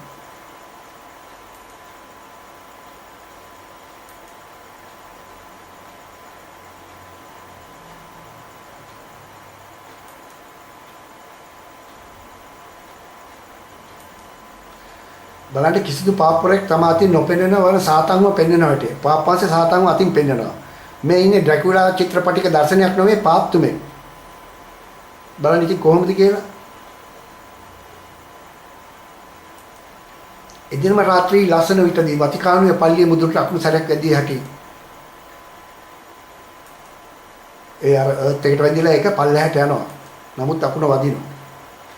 ඒත් ඒක නිසා පල්ලිය බේරෙනවා. කරුණාකර මේ මං කියනවා ටිකක් හිතට ගන්න. කැමති නම් ආමත කරලා දාන්න මට ඒක ප්‍රශ්නයක් නෑ. කවදාද විඳින්න වෙන්නේ ඕගොල්ලන්ටයි. පාප්පල්ලි සදා නමස්කාරයේ කුමක් දැන්න හෙලි කරන හේයි පාප්තුමා කාදිනුරු බිෂප්පුරු පූජකයන් විසින් භාවිතා කරන ආයිත්තම් වගේම සංකේත පිළිමහ ඇඳුම් පැළඳුම් මේ බාල් පූජකයන් විසින් භාවිතා කළ දේවල්ම කියා මා මීට විනාඩි කිහිපයකට පෙර කී දේ මේ මගින් හෙලි කරනු ඇත. මම දැන් ඕගොල්ලන්ට කලින් කීපෙක දැන් මම ඕගොල්ලන්ට ඔප්පු කරන්නයි යන්නේ. අවුරුදු 10 ගණනක් තිස්සේ පාගන ආගම ඔවුන් නමස්කාර කළ දෙවිවරුන් පෙන්වන සංකේත යොදාගෙනම ඇත. මෙම සංකේත ප්‍රසිද්ධියේ බැබිලෝනිය තුල ඊජිප්තුවටද ඉන්පසු රෝමයට ගෙනවිත් අවසානයේ වතිකානුව තුලින් මුළු ලෝකෙටම සහ අනිකුත් සංස්කෘතීන් වෙතට විවෘතව ප්‍රකාශයට පත් කර ඇත. මේ සංකේත තවමත් අද භාවිතා වේ. නමුත් ඔවුන්ගේ සැබෑ අර්ථය වන කිතුණු කතෝලිකයන් තුල සැඟවී තිබේ. අපේ කතෝලිකයෝ ඒවා දන්නේ නැහැ. බොහෝ දෙනෙක් සාමාන්‍ය මේ බාල් සංකේත නොදනී. නැතොත් ඒවා පිළිබඳ කිසිදු දැනීමක් හෝ හැඟීමක් නැත. මේ දැන් ඔබ සියල්ලම දන්නා නිසා ඔබ කතෝලිකයෙක් හෝ රෝමානු කතෝලිකයෙක් නම් සභාවේ නායකයා මෙම මිත්‍යා ආගමික සංකේත සියල්ල භාවිතා කරන්නේ මන්දයි විමසන්න. ඊට බය නොවන්න. ඔයගොල්ලෝ බය නැතුව අහන්න ස්වාමිලාගෙන්. ඇයි මේක මෙහෙම කරන්නේ කියලා සමහර ස්වාමිලා දන්නේ නැහැ. අර මොන්ටිසෝරිගේ ළමයා අර කට්ට ගහලා ලේන්සු ඇරියා වගේ තමයි ස්වාමිත් ඉන්නේ තත්ත්වේ. දැන් බලමු එකිනෙක මොනවද මේ යක්ෂයා සභාව තුළින් අපිට දී ඇති සාතන්ගේ ඇදහිලි. මේ කිසිවක් නොදන්නා කිතුණුවා ඌට වැඳුම් පිදුම් කරන හැටිත් බලන්න. නවගිවිසුමේ කොරින්ති 1 පොතේ 2 ඇත්තේ පළමු පොතේ මෙහෙමයි තියෙන පොත් දෙකක් තියෙනවා. පළවෙනි පොතේ මෙහෙම තියෙනවා. කොරින්ති 1:11 පරිච්ඡේදය උපුටා ගැනීම. නමස්කාරයේදී හිස වැසීම සිරිත ගැන උපුටා ගැනීම. මා ක්‍රිස්තුස් වහන්සේ ආදර්ශයට ගන්නක් මෙන් ඔබද මා ආදර්ශයට ගන්න. ඔබ නිතරම මාසික කරන බැවින් මා ඔබට බාර දුන් සම්ප්‍රදායන් ඔබ පවත්වන බැවින්ද මම ඔබට ප්‍රශංසා කරමි. ක්‍රිස්තුස් වහන්සේ පුරුෂයා කෙරේ ප්‍රධාන බවද පුරුෂයා ස්ත්‍රී කෙරේ ප්‍රධාන බවද දෙවියන් වහන්සේ ක්‍රිස්තුස් වහන්සේ කෙරේ ප්‍රධානියක් බව මම ඔබට දන්වනු කැමැත්තෙමි. හිස වසා යාඥා කරන හෝ දිවස් වැකී පවසන පුරුෂයා තමාගේ ප්‍රධානියට අගෞරව කරයි. හිස නොවසා යාඥා කරනෝ දිවස් වැකී පවසන ස්ත්‍රිය තමාගේ ප්‍රධානියට අගෞරව කරයි. පැහැදිලිනේ? ඒ කියන්නේ හිස වසාගෙන යාඥා කරන හරි දිවස් වැකී කියන පුරුෂයෙක් එයා ප්‍රධානියට අගෞරව දෙවියන්ට අගෞරව කරනවා. එතකොට ස්ත්‍රියගේ පැත්තෙන් එයා හිස වසා ගන්න නැතුව හිටියොත් දෙවියන් වහන්සේට අගෞරව කරනවා. එසේ කිරීම හිස මුඩු කර ගැනීමක් වැනිය. කියන්නේ කාන්තාවක් ඊට වඩා හොඳ හිස මුඩු කරගන්න එක. ස්ත්‍රිය හිස වසා නොගැනීමම හිසකෙස් කපා ගැනීම. හිස මුඩු කිරීම හෝ හිසකෙස් කැපීම ස්ත්‍රියට ලැජ්ජාවක් නම් හිස වැස්මක් ඇතිව සිටීවා. පැහැදිලිනේ ඔයගොල්ලන්ට කියන්නේ එයාට කොණ්ඩේ කපා ගන්න ලැජ්ජයි නම් ඔළුවට රෙද්දක් දාලා වහගන්න. පුරුෂයා සිය හිස වසා නොගත යුතුය. මන්ද ඔහු දෙවියන් වහන්සේගේ ස්වරූපයට ගෞරවයට පිළිබු කරනු බැවිනි. එහෙත් ස්ත්‍රිය පුරුෂයාගේ ගෞරව පිළිබු කරයි. පුරුෂයා ඇතිවේ ස්ත්‍රියගෙන් නොවේ. ස්ත්‍රිය ඇතිවේ පුරුෂයාගෙන්. පැහැදිලිනේ මෙතන කියන පුරුෂයා ඇතිවේ ස්ත්‍රියගෙන් නෙමෙයි ස්ත්‍රිය ඇතිවේ පුරුෂයාගෙන්. පුරුෂයා මවන ලද්දේ ස්ත්‍රිය උදෙසා නොවේ. ස්ත්‍රිය මවන ලද්දේ පුරුෂයා උදෙසාය. බාල් මිත්‍යා ආගම සංකේත සියල්ලම භාවිත කරන්නේ මොනවදයි දැන් අපි බලමු. ඔන්න බලන්න මේ තොප්පිය. ඊජිප්තුවේ බාල් හිරු පූජකයන් විසින් හිස් කබල් පැල්දී සිටියේ. මේ ඊජිප්තුවේ බාල් පූජකවරයෝ පැදලා හිටුවේ. දැන් ඒක අපේ පාප් වහන්සේලාත් පළඳිනවා. එම හිස් කබලම දැන් පාප් කාදින බිෂොප් යන සියල්ලම පළඳියි. බයිබලයේ 1 කොරින්ති 11:7 සිට මෙසේ ප්‍රකාශ කරයි. මිනිසෙකු සැබවින්ම ඔහුගේ හිස වසා නොගත යුතුය. මන්ද ඔහු දෙවියන් වහන්සේගේ ස්වරූපය හා ගෞරව කළ යුතු නිසාය. දැන් ඔයගොල්ලන්ට පැහැදිලිනේ. එතකොට මෙතන තනිකර දෙවියන් වහන්සේට විරුද්ධවයි කටයුතු කරන්නේ. එතකොට කවුරු හින්දාද මේ බාල්‍යක්ෂයා හින්දා? සභාව මේ පිළිගන්න අකමැති නම් ඒ කියන්නේ අපේ කතෝලික සභාව මේ පිළිගන්න අකමැති නම් නවගිවිසුම බයිබලෙන් ඉවත් කළ යුතුය. ඒගොල්ලෝ ඒක පිළිගන්න කැමති නැත්නම් එහෙනම් බයිබලෙන් අයින් කරන්න නවගිවිසුම. මොකද නවගිවිසුමේ කියලා තියෙනවනේ පැහැදිලිවම. මේ බයිබල් කොටස ගෙනාවේ පාවුලුතුමා කොරින්තිවරුන්ට ලියු උපදේශ අඩංගු පොතේ. කොරින්තිවරුන් යන රෝමානු අධිරාජ්‍යයේ යටත් විජිතෙකු අකයාවේ අගනුවර වූ කොරින්ති තුල බොහෝ විදේශිකයන් සිටි නිසා ඔවුන්ට දුන්නු උපදේශ අඩංගු පොතයි. දැන් මේක මේ ඊශ්‍රායල් වරුන්ට මේ දුන්නේ මේ විදේශිකයන් ගොඩක් ඉන්න ඉඳලා පාවුලුතුමා ඔවුන්ට කියා දුන්නා මේක මෙහෙම කරන්නයි කියලා. ඒතකොට මගේ කතාවත් මම කියන්නේ ඒකයි. මේක අපේ කතෝලික සභාව කියනවා නෑ නෑ තොප්පි දමට ප්‍රශ්නයක් නැත. එහෙනම් බයිබලය නවගිවිසුම අයින් කරලා දාන්න. කලින් තිබිච්ච විදිහට තියන්න. කතෝලික බිෂප්වරු කාදිනවරු පාප් වහන්සේ විසින් පළඳ සිටින හිසේ පළඳනාව මීටර් හිස් බැබිලෝනියාව මාළුවා වන දාගන යක්ෂයා නියෝජනය කරනවා. මේ ඒ කාලේ බාල් දෙවියන්ට ඒ පූජකවරු දාපු මේ තොප්පිය තමයි ওই මාළුවාගේ තොප්පිය. දැන් අපිට පේනව නේද පාප් වහන්සේ අර පොඩි කැප් එකට උඩින් මේ මාළුවාම දානවා. ඉතින් මොකටද මේ වගේ තොප්පි දාන්නේ? දෙවියන් වහන්සේ කිව්වද? ඕගොල්ලෝ ගිහිල්ලා බලන්න මම කිව්වා වගේ අර මේ ලෙවි විවස්ථාවේ පැහැදිලිව කියලා තියෙනවා ස්වාමීලාට අඳින්න ඕන කොහොමද කියලා. දැන් මේ තනිකරම බාල් දෙවියන් පාවිච්චි කරපු පූජකව පාවිච්චි කරපු ආයිත්තන් තමයි මේ ඔක්කොම. මම අර ඔයගලන්ට කිව්වේ මොන්ටිසෝරි ළමයට දුන්නා වගේ මේකොල්ලත් ඔය දානවා. බාල් බැබිලෝන් පූජකයන් සයිබේලහා ඩාගන්ගේ නමස්කාරය නියෝජනය කරන පිස හිස මත විවෘත මාළු මුඛයේ සහිත අන්දමක හැඩයක් තිබූ විශ්වාසමත් භාවිතා කරන ලදී. අදත් කතෝලික කාදිනවරු බිෂප්වරුන් හා පාප්තුමන්ද සියලු දෙනා ඩාගන්ගේ මිත්‍යා ඒ හිස්වස්මම පැලඳ සිටින්නේ මන්ද. සය පාර්ශවීය තරුව යනු සාතන්ගේ දුෂ්ටත්වයේ උත්තරීත සංකේතයයි. 6 කියන්නේ. දැන් ඔබ බලන්න මේ තාරුකාව සාතන්ගේ සිම්බල් එක. එතකොට බලන්න මේ මිත්‍යා දෘෂ්ටික බබිලෝනවරුන් හා ඊජිප්තුවරුන් හා අසිරියන් වැනි ජනයා සෘජුවම මේ වක්‍රව සාතන්ට නමස්කාර කිරීම සඳහා මේ චතුරාර්යක 6 තරුව යොදාගෙන තිබේ. එහෙමනම් කතෝලික සභාව මේ සාතන්ගේ 6 වෙනි පාර්ශ්වයේ තාරකාවම පාවිච්චි කරන්නේ ඇයි? ඔබට පේනවද මේ ඉතාලියෙන් ගෙනල්ලා පෙන්නන මම බලන්නේ මේ හිස්වසුමේ ඒ යක්ෂයාගේ තාරකාව දාගෙන ඉන්නවා. ඇයි? නිම්රොත් නම් වූ ශ්‍රමස් බබිලෝනියාවේ සහ ආසිරියාවරුන්ගේ යුක්තිය දෙවියාවිය. පාප්තුමා දැන් ඒ ශාස්ත්‍රම දෙවියන් අනුගමනය කරන සැටි බලන්න. දැන් ඔබට මම කලින් පෙන්නුවානේ අර රූපයක මම ලොකු කරලා පෙන්නපු එකේ බලන්න අර පපුවේ තියෙන අර ලාංඡනේ කුර්සි වගේ පාද හතර සමාන එක. දැන් ඒකවත් මේ පාප්පාසේ පපුවේ දාගෙන ඉන්නවා. ඇයි ඔකට අර x එකයි p එකයි දාගන්න බැරිද? එහෙම නැත්නම් මාළුවා දාගන්න බැරිද? ඇයි මේ? ශාමස් අකාඩියන් ශාමස් සන් හීරෝ අකාඩියන් අසිරියන් සහ බැබිලෝනවරු පැනයන්ගේ විදේශික මෙසොපොතේමියානු දේවතාවක් සහ සූර්යා දෙවියන් විය. මේ යන්නට පෙර නිම්රෝත් නම් විය. මොහු තමා මේ පොළොව තලයේ පළමු රජ වූයේ. පසු ඔහු තමාම දෙවියන් වහන්සේ බව කිව්වා. දැන් එයාගේම සිම්බල් එකක් එයා හරිය දාගෙන ඉන්න සිම්බල් එකම තමයි. දැන් ඔබගෙම මෙසේ විමසන්න. පාප්තුමා ශාමස් දෙවියන් පැලඳ කුරුසෙම පැලඳීමට හේතුව කුමක් නිසාද කියලා.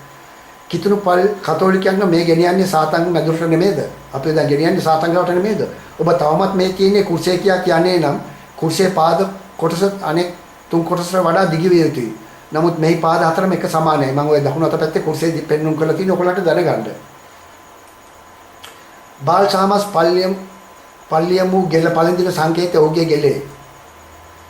මම ඔයගොල්ලන්ට කලින් කිව්වා මේ තමුස්ගේ කරේ දාගෙන ඉන්න මම කියන්නේ අඟල් දෙකේ පටියක් තියෙනවා කියලා මේ අර කුරුස වගේ එකත් එක්ක පල්ලියමනු අඟල් දෙකක් පමණ පළල චක්‍රය සහිත පටියක් ගෙලෙහි පළඳින මාලයකි. ජෝන් පෝල්ගේ පාප්වරයාගේ ඔහුගේ ගෙල වටා පිළියන් සමාන ගෙල බැඳි මාලයක් ඇයි. එයාත් ඒ වගේම මාලයක් අඟල් දෙකේ පළල මාලයක් දාලා අර වගේම පාද සමාන කුර්සයක් කරේ දාගෙන ඉන්නවා. දැන් මම මේක කලිනුත් ඔයගොල්ලන්ට පෙන්නුවා. මේකම ක්‍රිස්තු පූර්ව 1600කට පෙර උතුරු ඊශ්‍රායලයේ කනායිහි නගරයේ පිහිටි මිත්‍යා දේවමාලිගාවේ සුද්ධස්ථානයේ තිබු බාල් ගල් කැටයම. මේක කැණීම් කරද්දී පොළොවේ තිබිලා හම්බෙච්ච එකක්. මේකේ ඔය පල්ලෑ තියෙන තීරු පල්ලියට පල්ලෑ තියෙන එක උඩ තියෙන්නේ ඒ බාල් දෙවියන්ගේ රූපයක්. බලන්න මේ කැටයම අනුගමනය කරපින් පාප්වාංශගේ ඉස්වස්ම සමග ගලයේ පටි දෙක තනා තියෙන හැටි. බාල් දෙවියෝ 6 දෙනා පෙන්වු සංකේතය. මේ බාල් දෙවිවරුන්ගේ 6 දෙනෙක්ගේ සංකේතය පෙන්වපු එක තමයි ඔය තියෙන්නේ. එතකොට බලන්න මේ පාප්වාංශයේ හිසේ පළඳනාවේ ඉස්සරහයි පස්සේ දෙකේම මේ 608 නියෝජනය කරන සාතන්ගේ මේ තරුව ඔළුවේ ගහගෙන යක්ෂයාගේ গুপ্ত කවුඩු කැටයන් බිෂප්වරයාගේ පසුපසින් දැන් මේ බලන්න මේ සාතන්ව නියෝජනය කරන අර ත්‍රිකෝණාශ්‍රයක මෙතන ඉන්න මේ බිෂප්වරයාගේ ඔළුව පිටිපස්සෙත් තියෙනවා. අපි කොහාටද යන්න ඕන ඔයගොල්ලෝ හිතලා බලන්න. ගිල්ගාමෙස්ගේ බාල් පළඳනාවම භාවිතා කරන අයරු බලන්න එයාගේම පළඳන හැටි. දැන් ඔයගොල්ලන්ට පේනව නේද මම මේ ඉතාලිය උඩින් පෙන්නලා තියෙනවා අර රවුමක්. එයාගේ පළඳනා කීපයක් තියෙනවා. ඒ එකක් තමයි මේ ඔළුවේ ඉස්සරහා තොප්පියක් තියෙන්නේ. ඒතකොට කරේ තියෙන එකම තමයි අර උරයිස්සෙත් තියෙන්නේ. ඉතින් මොකටද මේවා මේ අපි පාවිච්චි කරන්නේ මොකටද මේ පාප්වාංශය? දැන් බලන්න මේ බාල් දෙයියෝ මුළු හැම තැන්වලම එයා පාවිච්චි කරලා තියෙන ලාංඡන ලොකු කරලා ඊතල් වලින් පෙන්නලා තියෙනවා.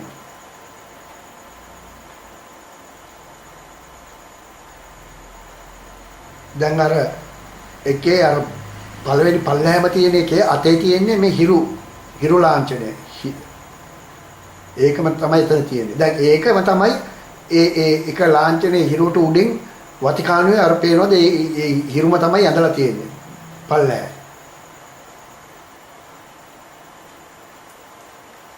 දාසයනේ බෙනික් පාප්තුමා ලෝගුවේ සාතන්ව පැලද සිටිනවලු. ඔයගොල්ලන්ට විශ්වාස කරන්න පුළුවන්ද මේ දාසයනේ බෙනිඩික් එයාට ඉඳලා අස්වෙන්ද වුණත් ඒක තමයි දෙවියන් වහන්සේ ඉඳ දුන්නේ නැහැ යාට. එයා බලන්න මේ ඇඳන් ඉන්න ලෝගුවේ කිසිවෙකුට කිව නොහැකි මේ වෙනත් මුනිවරයෙක් හා ජේසු කියා. මන් දැක්ක එයාට හිස යන්නේ නැහැ. දැන් ඔයගොල්ලන්ට පේනවද මම මේ ඉතාලියෙන් පෙන්නලා තියෙනවා. ඔයාලට මම ලොකු කරලා එකක් පෙන්නන්නම් මේ බලන්න. ඔයාලට දැන් පේනවද ඔය මම ඉතාලියෙන් කහපාටත් පෙන්නලා තියෙන එක මම එඩිට් කරලා ලොකු කරලා ඔයගොල්ලන්ට පෙන්නලා තියෙනවා. දැන් මොකටද මේ යක්ෂෙක් මේ ඇඟේ ලෝගුවේ දාන් ඉන්නේ? ක්‍රිස්තුස් වහන්සේටවත් කිසිම මුනින්ද්‍රයෙකුටවත් තිබුණේ නැහැ.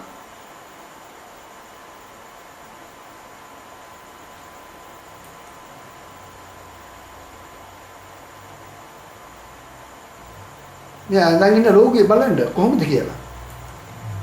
බිෂොප්ලා පාප්ලා සාතන්ව අපිට පෙන්වයි නම් අපි ඇයිට කුමක් පෙන්වන්න ඕනද? එයාලා අපිට සාතන්ව පෙන්වනවා. දැන් මේ ක්‍රිස්තුස් වහන්සේ අත පෙන්වන් ඉන්නේ මෙහෙමයි කියමුකෝ අපි. අර ඇඟිලි තුනේ කතා පැත්තකට තියලා. දැන් මේ බලන්නකො. පාප්වාංශේ සාතන් පෙන්වන හැටි. මේ ජෝකර්ලද? අපිට පේනවද ඔය ඇඟිලි ඒ විදිහට පෙන්වන එකෙන් 660න් පෙන්වන හැටි? දැන් මේ බිෂොප්යි පාප්වාංශේ දෙන්නම සාතන් පෙන්වන ඇඟිල්ලේ. අතින්. ඔන්න බලන්න. ඉතින් අපි ඒකලට මොකද්ද පෙන්වන්න ඕන? එයාලා අපිට සාතන් පෙන්වන්නේ. බලන්න මේ පාප්ගේ මුළු ඇඟේම ඇඳන් ඉන්න ආයිත්තමේ ඔක්කොම ඔය කොළ පාට ඊතල් ගහලා තියෙන්නේ මොනවද? අර ගිල්ගාමේෂ් ඒ කියන්නේ නිම්රෝද්ගේ හිරු දෙයියාගේ ලාංඡන ඔක්කොම සියලුම දේවල් ඉනේ කරේ තොප්පියේ එතකොට අර අතෙන් අල්ලන් ඉන්න මේ බස්තමේ එතරම් මාක් 4ක් තියෙනවා. ඒ ඔක්කොම යක්ෂයාව නිර්මාණය කරපුවා.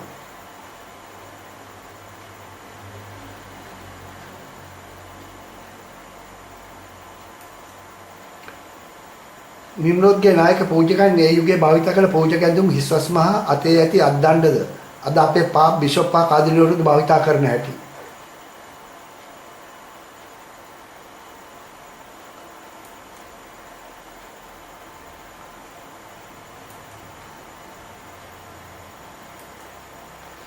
දැන් බලන්න සෙමිරමිස් ඒ සඳ දේවතාවුන් ඒ පින්තූරෙම ජේසුගේ මෑණියන්ට යොදා සිටින හැටි. ඔයගොල්ලෝ දැකලා තියෙනව නේද මේ දෙවමෑණියෝ යක්ෂයා කකුලෙන් පාගගෙන ඉන්න ඔයගොල්ලෝ දැකලා තියෙනවනේ. ඇයි එහෙම පාගන් ඉන්නේ? දෙවමෑණියන්ට අවශ්‍යතාවයක් නැහැ යක්ෂයා කකුලෙන් පාගන්න. මේවා මේ හදාගත්ත නිර්මාණ. මොකද ක්‍රිස්තුස් වහන්සේ උකුතුණන් පස්සේ ජේසු කුරුස ගහේ ඉඳන් ජෝම්තුමාට බාර දුන්නා මෙන්න උඹේ අම්මා කියලා. එතන ඉඳලා ජෝම්තුමා දෙවමෑණියව අරගෙන තුර්කියට ගියා. ඊට පස්සේ මැරෙනකම්ම තුර්කියේ තමයි දෙවමෑණියෝ ජීවත් වුනේ. අදටත් ඒ බැතිමතුන් මිනිස්සු යනවා බලන්න දෙවමෑණියෝ හිටපු ස්ථානයේ බලන්න තුර්කියේ. දැන් බලන්න සෙමිනිස්ගේ පාද සඳ දේවතාවගේ පින්තූරෙම ජේසුගේ මෑණියට යොදා සිටිනවා. ඒ කියන්නේ දැන් සෙමරමිස්ස අර මා කලින් කිව්වාගේ කාණික දෙමෑණියක ඒකට ඔබලා තියෙන හැටි බලන්න. දැන් මේ තමයි සඳ දේවතාව සෙමරමිස්. එයා හඳට ගියා කියවනේ හඳේ දෙවමෑණියන් වුණානේ. දැන් මේ ඉන්නේ සෙමරමිස්ම තමයි. දැන් ඔයා බලන්න ඔයගොල්ලෝ බලන්න මෙයාගේ කකුලයට අර හඳ පළුව තියෙනවා. ඒතර ඔළුව උඩ ලෝක බෝලේ තම්මුස්ගේ කුරුසෙයි තියෙනවා. එතකොට මේ ඉන්නේ තාම සෙමරමිස්. මෙතන ඉන්නේ සෙමරමිස්මයි ඒ වගේම අර හඳ පළු දෙකේ දෙපැත්තේ අන් දෙක වගේ තියෙන්නේ. දැන් බලන්න මේ සෙමරමිස් අනුගමනය කර ජේසුගේ මව් මරියතුමිය කොපි කර අපිට සෙමරමිස් වන්දන හැටි. දැන් ඒව දාලා අපේ මිනිස්සු ගිහිල්ලා වන්දි පුදු කරනවා. දැන් බලන්න ඔයගොල්ලන්ට පේනවද මේ දේවමෑණියගේ කකුලෙම අර හඳ දෙවියෝ දාලා. ඉතින් මේව ගැන කතෝලිකයාට දැනුමක් නැහැ. ගිහිල්ලා ඔය හඳම අතට අහුවෙන්නේ පල්ලෙහා ඉඳන් උසට ඔය හඳ කෑල්ලනේ අහුවෙන්නේ. අනේ සෙමරමිස්ව ගිහිල්ලා ඉඹලා එනවා. ඇවිල්ලා ගෙදර ඇවිල්ලා සන්තෝෂයෙන් ඉන්නවා. අද මම හොඳට යාඥා කළා දෙයියෝ තිඹලා ආවේ කියලා. බලද්දි දෙයියෝ නේ ඉඹලා තියෙන්නේ කාවද? සාතන් නියෝජනය කරන සෙමරමිස්ව ඉඹලා ඇවිල්ලා තියෙන්නේ. ඕන්න අපිට කතෝලිකයට වෙලා තියෙන දේ. දැන් ඔබට පේනවා මෙතන ඒ දෙමණගේ කකුලේ ඒ සඳ තියෙනවා. මෙතන බලන්නකො මීට වැඩිය ලොකු දෙයක්. මෙතනත් දෙමණගේ කකුලේම අර සඳ දේවතාවෝ ඉන්නවා. අනේ උතුණු පළදන්නේ කවුද? ජේසුතුමයි දෙවියන් වහන්සේ ස්පිරිතු සාන්තු වහන්සේත් ඉන්නවා. මොන තරම් සහගාන අපරාධද මේ?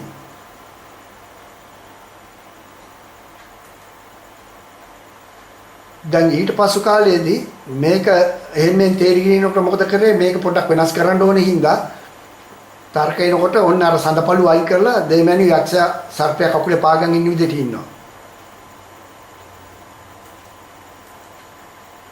ඊයතකී බාල්දෙවිරුන්ට මිනිසුන් වඳින පුදන බව ගැන දන්නා දෙවියන් වහන්සේ දැන බයිබලය තුලින් අපට ලියා ඉතා තදින් අනුතුරු අවවාද කර ඇත. මාට බයිබලය කියමිති මේ ලෙස 14 වරක් අවවාද කර ඇති ලෙස හමු වී ඇත. නමුත් ඊට වඩා විය යුතුයි මගේ හැඟීම. මට හම්බෙලා තියෙන 14 වතාවක් මම දන්නවා ඊට වඩා වැඩි වෙන්න ඕන. බලන්න ඒ මට ලැබුණු 14න් වඩාත්ම ප්‍රබල දෙකක් කියා දෙමි. මම එතනින් ලැබිච්ච ප්‍රබලම දෙකක් ඔයගොල්ලන්ට මම දැන් පෙන්වු කරනවා මේ බාල්දෙවිය අදහන ගැන.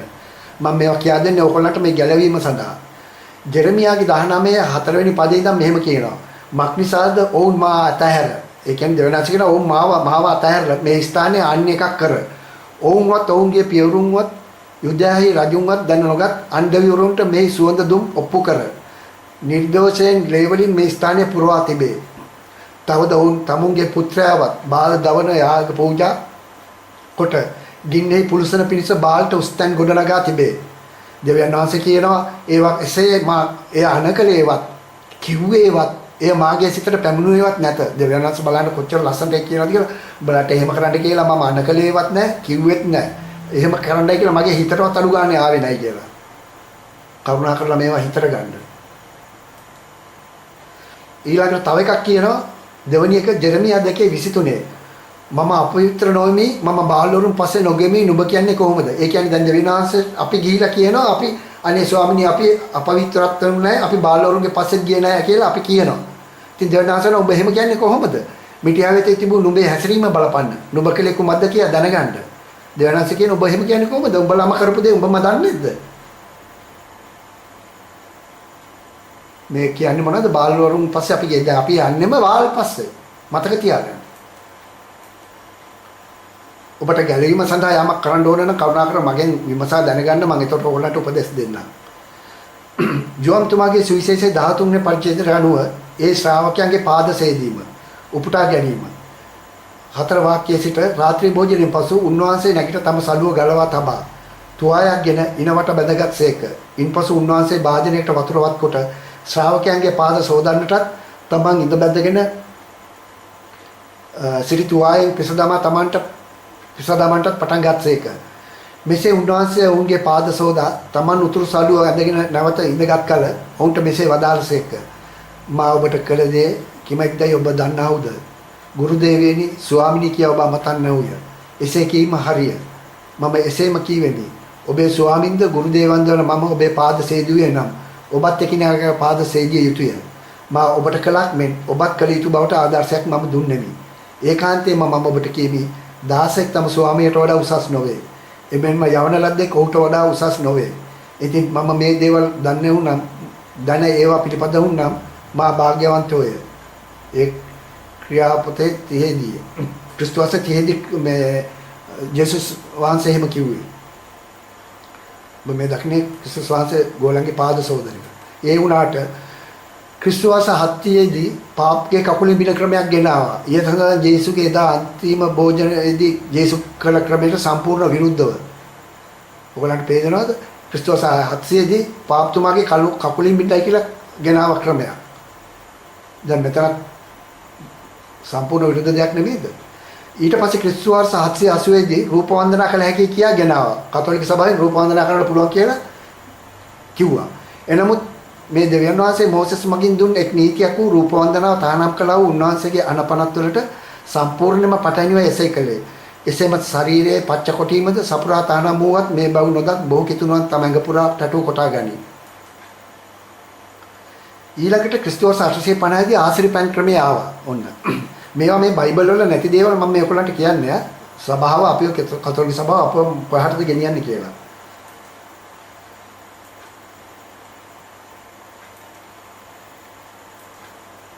එසේ කිව්වට රූප වන්දනාවේ ජෙරමියා 10 දෙවියන් වහන්සේ මෙසේ අපට තදින් අවවාද කරලා තියෙනවා. දැන් මේ රූප වන්දනාව කරන්න පුළුවන් කියලා කතෝලික සභාවෙන් කිව්වට දෙවියන් වහන්සේ ජෙරමියා 10 පරිච්ඡේදයේ මෙහෙම තදින් අවවාද කරලා තියෙනවා. ඔහු ඒකාරයෙන් මුදුව අඥාව සිටිති. ඒ පිළිමයන්ගේ ධර්මයේ ලීයක් සමානය.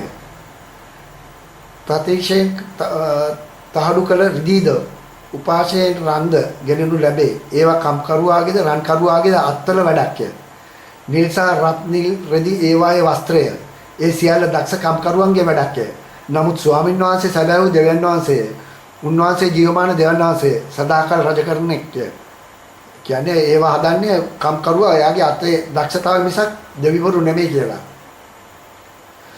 ඊළඟට කියනවා සියලු මිනිස්සුયો දැනගත්මක් නැතුව මූලව සිටිති. සියලු රන්කරුවෝද ඔහුගේ රූප නිසා ලැජ්ජාවට පැමිණ සිටිති. මක් නිසාදයක් ඔහුගේ පිළිමය බොරුවක්ය. ඒවා තුළ හුස්ම නැත. ඒවා නිෂ්ඵලකමක්ය. මායාවේ වැඩක්ය. ඒවට දඬුවම් කරන කාලයේදී ඒවා විනාශ වන්නේය. ඊළඟට ක්‍රිස්තු වර්ෂ 995 දී සාන්තුරයන් කී කතා බයිබලයේ ලියු කතා මෙන් පිළිගත්තා. ඊළඟට ක්‍රිස්තු වර්ෂ 1070 දී පාප්තුමාව විවේචනය කරන්න නොහැක. පාප්තුමා නිර්දෝෂයි හා එතුමා කුමක්කෝ කියන කරන දේ නිවැරදි කියා සභාව ප්‍රකාශ කළා.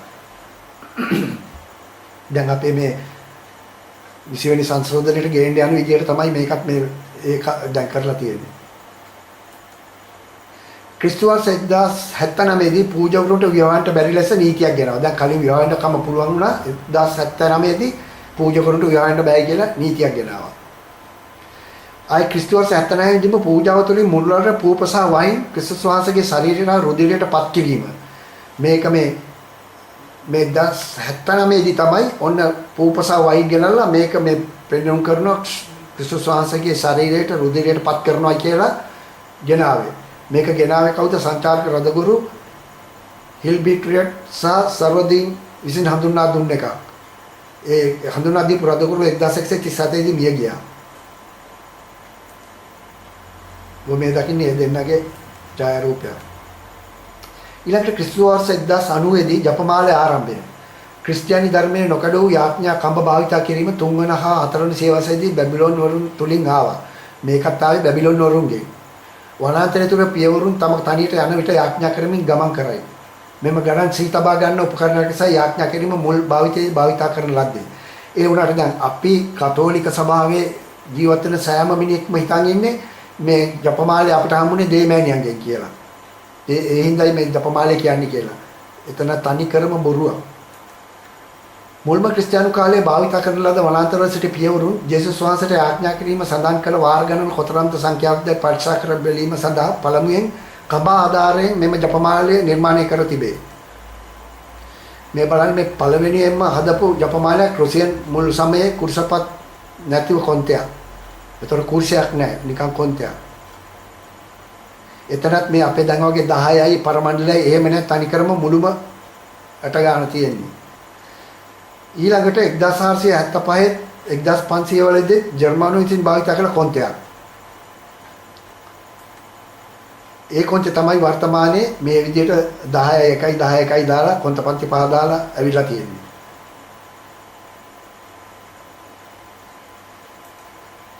ක්‍රිස්තු වර්ෂ 1190 දී පව්කමාව කොමිසම් ක්‍රමයේ ගෙනාවා.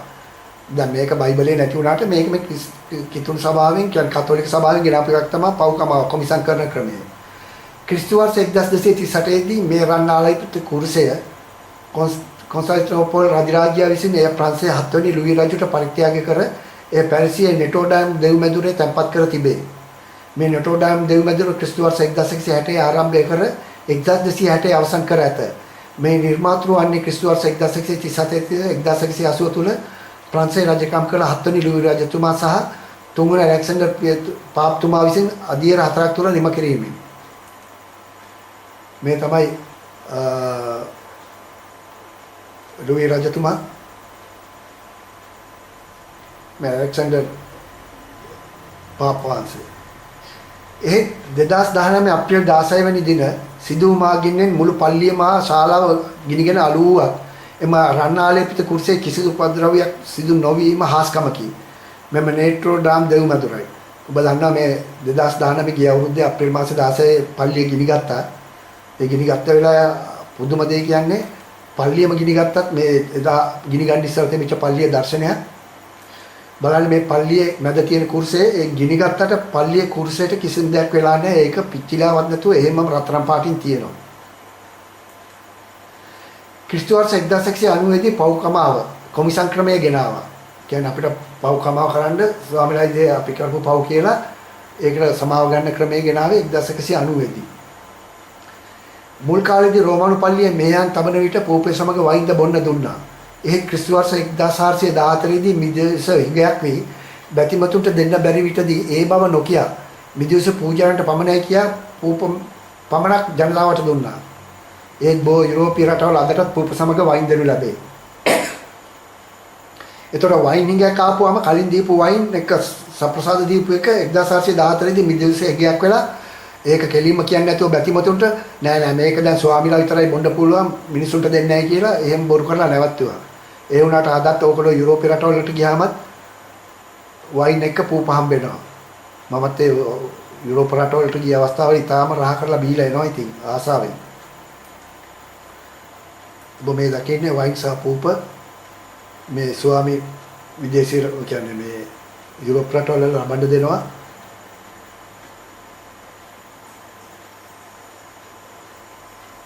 දැන් අපිට මම කලින් කිව්වාගේ බලන්න මේ දැන් මම උඩ පෙන්නපු පින්තූරේ මේ පාප්පවංශේ ළමයෙකුට ලබන්න දෙනවා.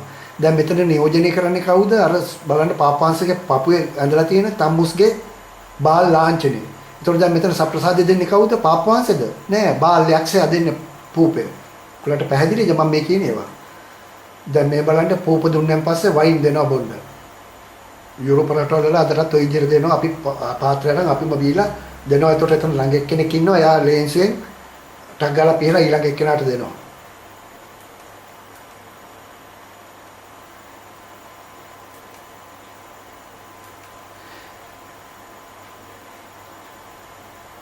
ක්‍රිස්තු වර්ෂ 1174 දී බොහෝ කිතුණු අය නියම ධර්මය ගැන වැටහි බාබිලෝන වලින් එක එක විකාර මේ කිතුණු ආගමට එක් කර තිබෙන බව කියා බොහෝ යුරෝපීය කිතුණුන් සිටි රටවල පාට බැස හර්තාල් කරා.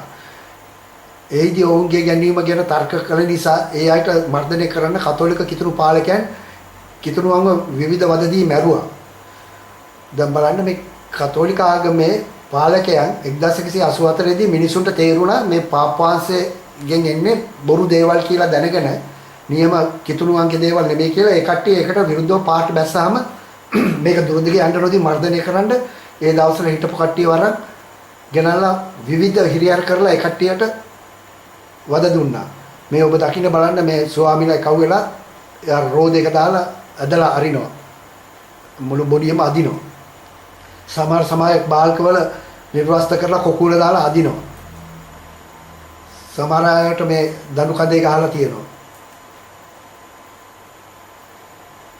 මේ සමහර අය කණු වල බැඳලා. ඒ වගේ මැරුවා. එහෙමයි කතෝලික සභාව මුලින් වැඩ කරේ. මේක කවුරු හරි අහන්න කාට හරි බෑ කියන්න බෑ. මේ දකින්නේ ඒ වගේම දණු කඳේ ගහපු එක්කෙනෙකුට අර කකුලට ගින්දර දානවා. දැන් ඉඳගෙන ඉන්නේ පූජකවරු ඉස්සරහා මේසයක් තියාගෙන. දැන් මේ ඔළුව යටට දාලා කුර්සිය අනේ ගහලා ඒවත් කරලා. සමහර අය ගිනි තියලත් මැරුවා. ක්‍රිස්තු වර්ෂ 700 දී පමණ සිටි යුරෝපයේ විවිධ රජවරුන් අතින් අතට ගිය මේ ජේසුගේ කටවටුන්න 1238 වන විට තිබුණේ නූතන තුර්කිය ඉස්තාම්බුල් අගනුවර පිහිටි කොන්ස්ටාන්ටිනෝපල් නගරයේ සිට රට පාලනය කළ දෙවැනි බෝල්ඩිවින් අධිරාජ්‍ය ආතය. ඔහු ලතින් අධිරාජ්‍යයකි. 1238 වන විට ඔහු බරපතල ලෙස බංකොලොත් වී සිටි අතර රාජ්‍ය භාණ්ඩාගාරයේ හිස්ව තිබුණේ. ඒ අනුව ඔහුට රන් කැබිලි 13134ක විශාල ණයක් අවශ්‍ය විය.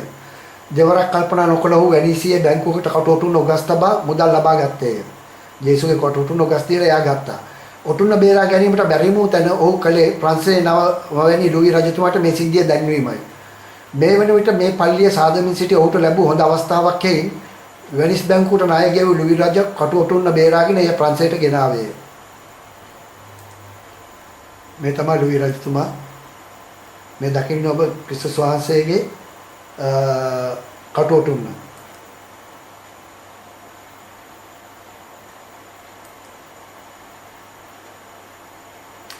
ජේසුගේ කටවටුන්න පිළිබඳ 4 සතවර්ෂයේ සිට 4 වන සියවස දක්වාම වූ අතර සාන්ත පවුලස් 409 දී ක්‍රිස්තුස්ම ජේසුගේ බැසිකාවක තබා තිබූ මෙම ධාතුන් වහන්සේ සඳහන් කරයි. ඉන්පසු 500 ක්‍රිස්තුස් 500 දී කටවටුන්න කිරුළ ප්‍රදර්ශනය කිරීම සඳහා තවත් බැසිකාවකදී ප්‍රදර්ශනය කරන ලදී. ක්‍රිස්තු වර්ෂ 1239 දී අගෝස්තු 19 වෙනි දින බැංකුවෙන් ගස් බේරු ජේසුතුමන්ගේ කුසපත් කරන විට අපහාසයට ඒවායින් විසින් පැලඳු ඔටුන්න ප්‍රංශයේ නෙටෝඩින් දෙම්හි 9 වෙනි ඍජුතුමා විසින් නිම වූ දේවස්ථානයට තැන්පත් කරන ලදී. අර ගිනිගත්ත දේවස්ථානයට ගෙනල්ලා මේක තැන්පත් කරුවා. ඒ ඔටුන්න අදත් නිර්ප්‍රදව මේ දේවස්ථානයේ ඇත. 2019 අප්‍රේල් 16 වෙනිදා සිදු වූ ගින්නෙන් මුදවාගෙන ඇත. මේ ගින්න වෙච්ච ගමන් ස්වාමීලා දුවලා ගිහිල්ලා ඒ කටුටුන්න ඉස්ලාම් කරේ ඒකට අරගෙන එතනින් ඉවත් කරගත්ත එකයි. ඔබ මේ දකින්නේ ඒ කටුටුන්න ඔබ ඔයගලන්ට පේනවා ඇති පල්ලෑ නිල් පාට කෑලි දෙකක් තියෙනවා. එතනින් ඒ ඇතුළත විතරේ කටුනේ ඔරිජිනල් හරිය පෙන්වන ඉතුරු හරිය අර එක ඩිසයින් එකකින් ඒක කවර් කරලා තියෙනවා. ඔය අල්තාරේ එක තියලා තියෙන එක හැමදාම තියන්නේ නැහැ. ඒ අවස්ථාවවලදී මේ තමයි පල්ලිය ගිනිගත් එක. එම දින දේවස්ථානයේ ගිනි දැවෙන විට එහි සිට ස්කොට්ලන්තයේ වාසය කරන ලෙස්ලේ රෝවන් නැමැති කාන්තාව ඒ ගිනි ගන්නා නොටන්ඩෑම් දෙව්මැදුරේ ගිනි ගන්නා ඡායාරූපයක් ගන්න අතර ජේසුස් වහන්සේගේ රුව තමා දුටු බව පැවසීමයි. ඒ කියන්නේ ටුවරිස්ට් විදියට ගිහිල්ලා හිටපු ලෙස්ලේ රෝවන් නැමැති කාන්තාව ස්කොට්ලන්තයේ එයා පල්ලිය ගිනි ගන්නකොට ඇතින් ඉඳලා ෆොටෝ ගහලා තියෙනවා. ෆොටෝ ගහද්දී එයා දැකලා තියෙනවා ඒ ගින්න ඇතුලෙන් ක්‍රිස්තුස් වහන්සේගේ ඡායාව. ඒ ගහපු ෆොටෝ එකේ තිබිලා තියෙනවා. අපි බලමු ඒක දැන්. ඔය පෙන්වන්නේ උඩ ඉන්නේ ඒ කාන්තාව. ඔබට පේනවා කිය අර මම රතු පාට රවුමක් දාලා තියෙන්නේ. ඒ ක්‍රිස්තුස් වහන්සේ එයාගේ ගත්ත ෆොටෝ එකේ ක්‍රිස්තුස් වහන්සේ එයාට පෙනින්න ඉඳලා තියෙන හැටි. මාටින් ලූතර් 1507 දී පූජක තනතුර පත් කරන ලදී. ඒතර කතෝලික සභාවෙන් මාටින් ලූතර් 1507 දී පූජක තනතුර පත් කරනවා. ක්‍රිස්තු වර්ෂ 1512 දී මේ ජර්මන් ජාතික මාටින් ලූතර් පූජකයා ජර්මනිය සිට පයින්ම ඉතාලියට ගොස් වතිකානුවේ ලබන සපපාසුවන් දැක කලකිරි සම්මාදන් නොයා සිටියා. දැන් ඔයගොල්ලෝ දන්නවනේ අපේ පල්ලි වල තම සෞන්දර්යම ස්වාමිලා කොළඹ යනවා. අපි පහම්බෙන සල්ලි කාදිනට අරිනවා. ඒතකොට මෙයා මොකද කරන්නේ? පාප්පාංශ සල්ලි නැතුව නැවතුව මොකද පාප්පාංශ විදින සපපාසුවන් දැකලා මෙයා අන්තිම කලකිරලා ආපහු පයින්ම ඉතාලියේ ඉඳලා ආපහු ජර්මනියට ආවා. එසේම මාටින් ලූතර් පූජකයා ආපසු පැමිණ සභාවට විරුද්ධව කරුණු 95ක් පල්ලියේ දොරේ ලියා ඒවා පිළිගන්න කැමති අය පමණක් පල්ලිය ඇතුළට ගත්තා. ඒ කියන්නේ බැතිමතුන්ට කරුණු 95ක් පල්ලියේ මහ දොරේ ගැහුවා. ගහලා මේවා කියවලා මේ අනවලට කැමති අය විතර පල්ලිය ඇතුළට නිතරයි එන්න එපයි කියලා එයා කිව්වා. ක්‍රිස්තුවර්ෂ 1517 දී එතුමා රෝමානු කිතුණුවන්ගෙන් බේරා ගන්න ගිය නිසා ප්‍රොටෙස්ටන්ට් කියා නව කිතුණු අය බිහි වුණා. අන්න එතනදී තමයි මේ ප්‍රොටෙස්ටන්ට් ආගම කියන එක බිහි වුණේ. මේ ඔබ දකින්නේ මාටින් ලූතර් පූජකතුමා මේ කාර්යාලයට මේ තමයි පල්ලියේ දොරේ යා ගහපු කාරණා. මේ ඔබ දකින්නේ අන ගහන ওই කාරණා 95 ලියලා කැමති අය විතරක් එන්න කියලා. ඔන්න ඔතනින් තමයි පළවෙනියෙන්ම කතෝලික සභාවෙන් කැඩිලා ප්‍රොටෙස්ටන්ට් කියන ආගම හදාගත්තේ. ප්‍රොටෙස්ටන්ට් කියන නවාගමක් බිහි පස්සේ ක්‍රිස්තු වර්ෂ 1512 දී රෙප්‍රමාදු කියා රීප්‍රපරේෂන් කියලා කතෝලික සභාවෙන් තවත් කොටසක් අයින් වී පසු ඒ අයගේ පූජකයන් කලින් තිබූ ක්‍රමය අනුගමනය කරමින් ඒ පූජකයන් විවාහී මුල් යුගයේ මෙන් පූජකයන් වුණා. දැන් උන්න තවත් කට්ටිය කඩාගෙන ගියා. මොකද්ද මේ පාපවංශ කරන යක්ෂයාගේ දේවල් බාල් දේවල් දැකලා මේගොල්ලෝ ඒවා ප්‍රතික්ෂේප කරලා ඒගොල්ලෝ වෙනම හදා ගන්නවා. මෙවැනි පසුබිමක් තුළදී රෝමානුවන්ගෙන් මිදී ප්‍රොටෙස්ටන්ට් කියා නවාගමක් රෙප්‍රමාදු කියා නවාගමක් බිහිවීමත් සමගම ක්‍රිස්තු වර්ෂ 1512 දී තමයි අපිට පටන් ගත්තේ රෝමන් කැතලික් හා නන් රෝමන් කැතලික්. එනම් රෝමානු කතෝලික නොවන අය කියලා ආරම්භ වුණේ කතාව පටන් ගත්තේ ඔන්න ඔතනදී තමයි. ක්‍රිස්තු වර්ෂ 1530 දී කතෝලික සභාවෙන් කොටසක් අයින් වී ඇංග්ලියානු නොත් එංගලන්ත සභාව ආරම්භ වුණා. උන තව කට්ටියක් කඩාගෙන ගියා. ක්‍රිස්තු වර්ෂ 1545 දී නියම ග්‍රීක බයිබලය ලැබිලා නියම දේ තර්ක විතර්ක කිරීමේදී ස්වාමීලාට හැර අන් අයට බයිබලය භාවිතා කිරීම රෝම කතෝලික සභාව විසින් තහනම් කළා.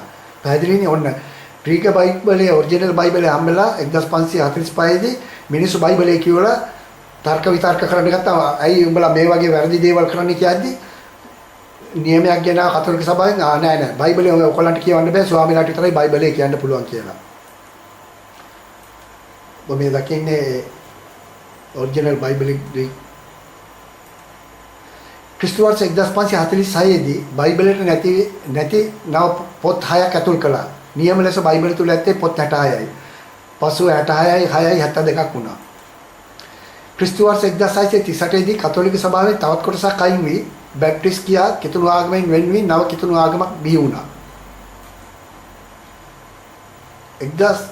ක්‍රිස්තු වර්ෂ 1785 දී කතෝලික සභාවෙන් තවත් කොටසක් අයින් වී එපිස්කෝපියානෝ කියලා කිතුණු ආගමෙන් වෙන් වී තුර්කිය තුල නව කිතුණු ආගමක් බිහි වුණා.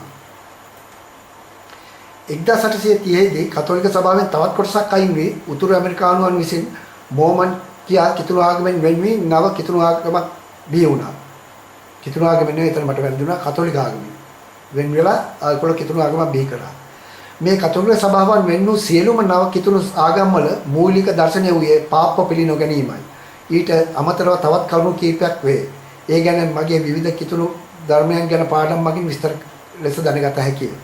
දැන් ඔයගොල්ලන්ට පේනවනේ මේ හැම ආගම්ම කඩාගෙන ගියේ අලුතෙන් කිතුණු සභාවල් පටන් ගත්තේ මේ පාපවංශය පිළිගන්නේ නැති ඉඳ පාපවංශ කරන දේවල් ඒගොල්ලෝ පිළිගන්නේ නැහැ. මොකද තනිකරම බාල යක්ෂයාට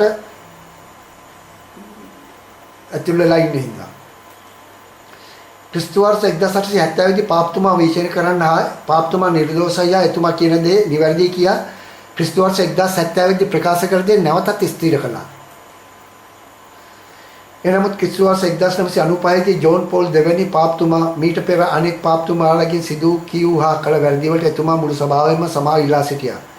මුළු කතෝලික ඉතිහාසයේ ගත්කල දෙවන පෝල් පාපතුමා පමණි රෝමානු කතෝලික සභාවේ බොහෝ දුරට යක්ෂයාගේ ඇදහිල්ලෙන් ඈත්ව ක්‍රියා කළේ. 1996 සිට අද වනතුරු කිසිවක් අලුත් වෙන්නේ නැහැ. ඒ කියන්නේ 1996 ඉඳලා මේ වෙනකන් කතෝලික සභාවෙන් මොකොත් ඊට අමතරව දෙයක් සිදු වෙලා නැහැ. මේ ඔබ දකින්නේ දෙවෙනි දැන් අපි කුමක් කරමුද? දැන් ඔයගොල්ලන්ට තේරුණානේ මම දීපුවා මොකද කරන්නේ ඔයගොල්ලෝ දැන්? ඒ හින්දා හරි දේ කරන්න. ඔයගොල්ලන්ට අදහසක් නැත්නම් කරුණාකර මගෙන් විමසන්න මම ඔයගොල්ලන්ට හරි දේ මොකද්ද කියලා කියා දෙන්න. ඔබ බොහෝ දේ දැන් සත්‍ය ක්‍රිස්තියානි හා ක්‍රිස්තියානි කතෝලික ආගම පිළිබඳ දැනුමක් ලබා ගත්තේයි මම විශ්වාස කරනවා. මගේ පාඩම මේන් අවසానයි. ඔබට අමතර දැනුමක් හෝ දේශනයක් හෝ කිසියම් ගැටලුවක් වේ නම් මා අමතන්න නැතිනම් ලියා අසන්න.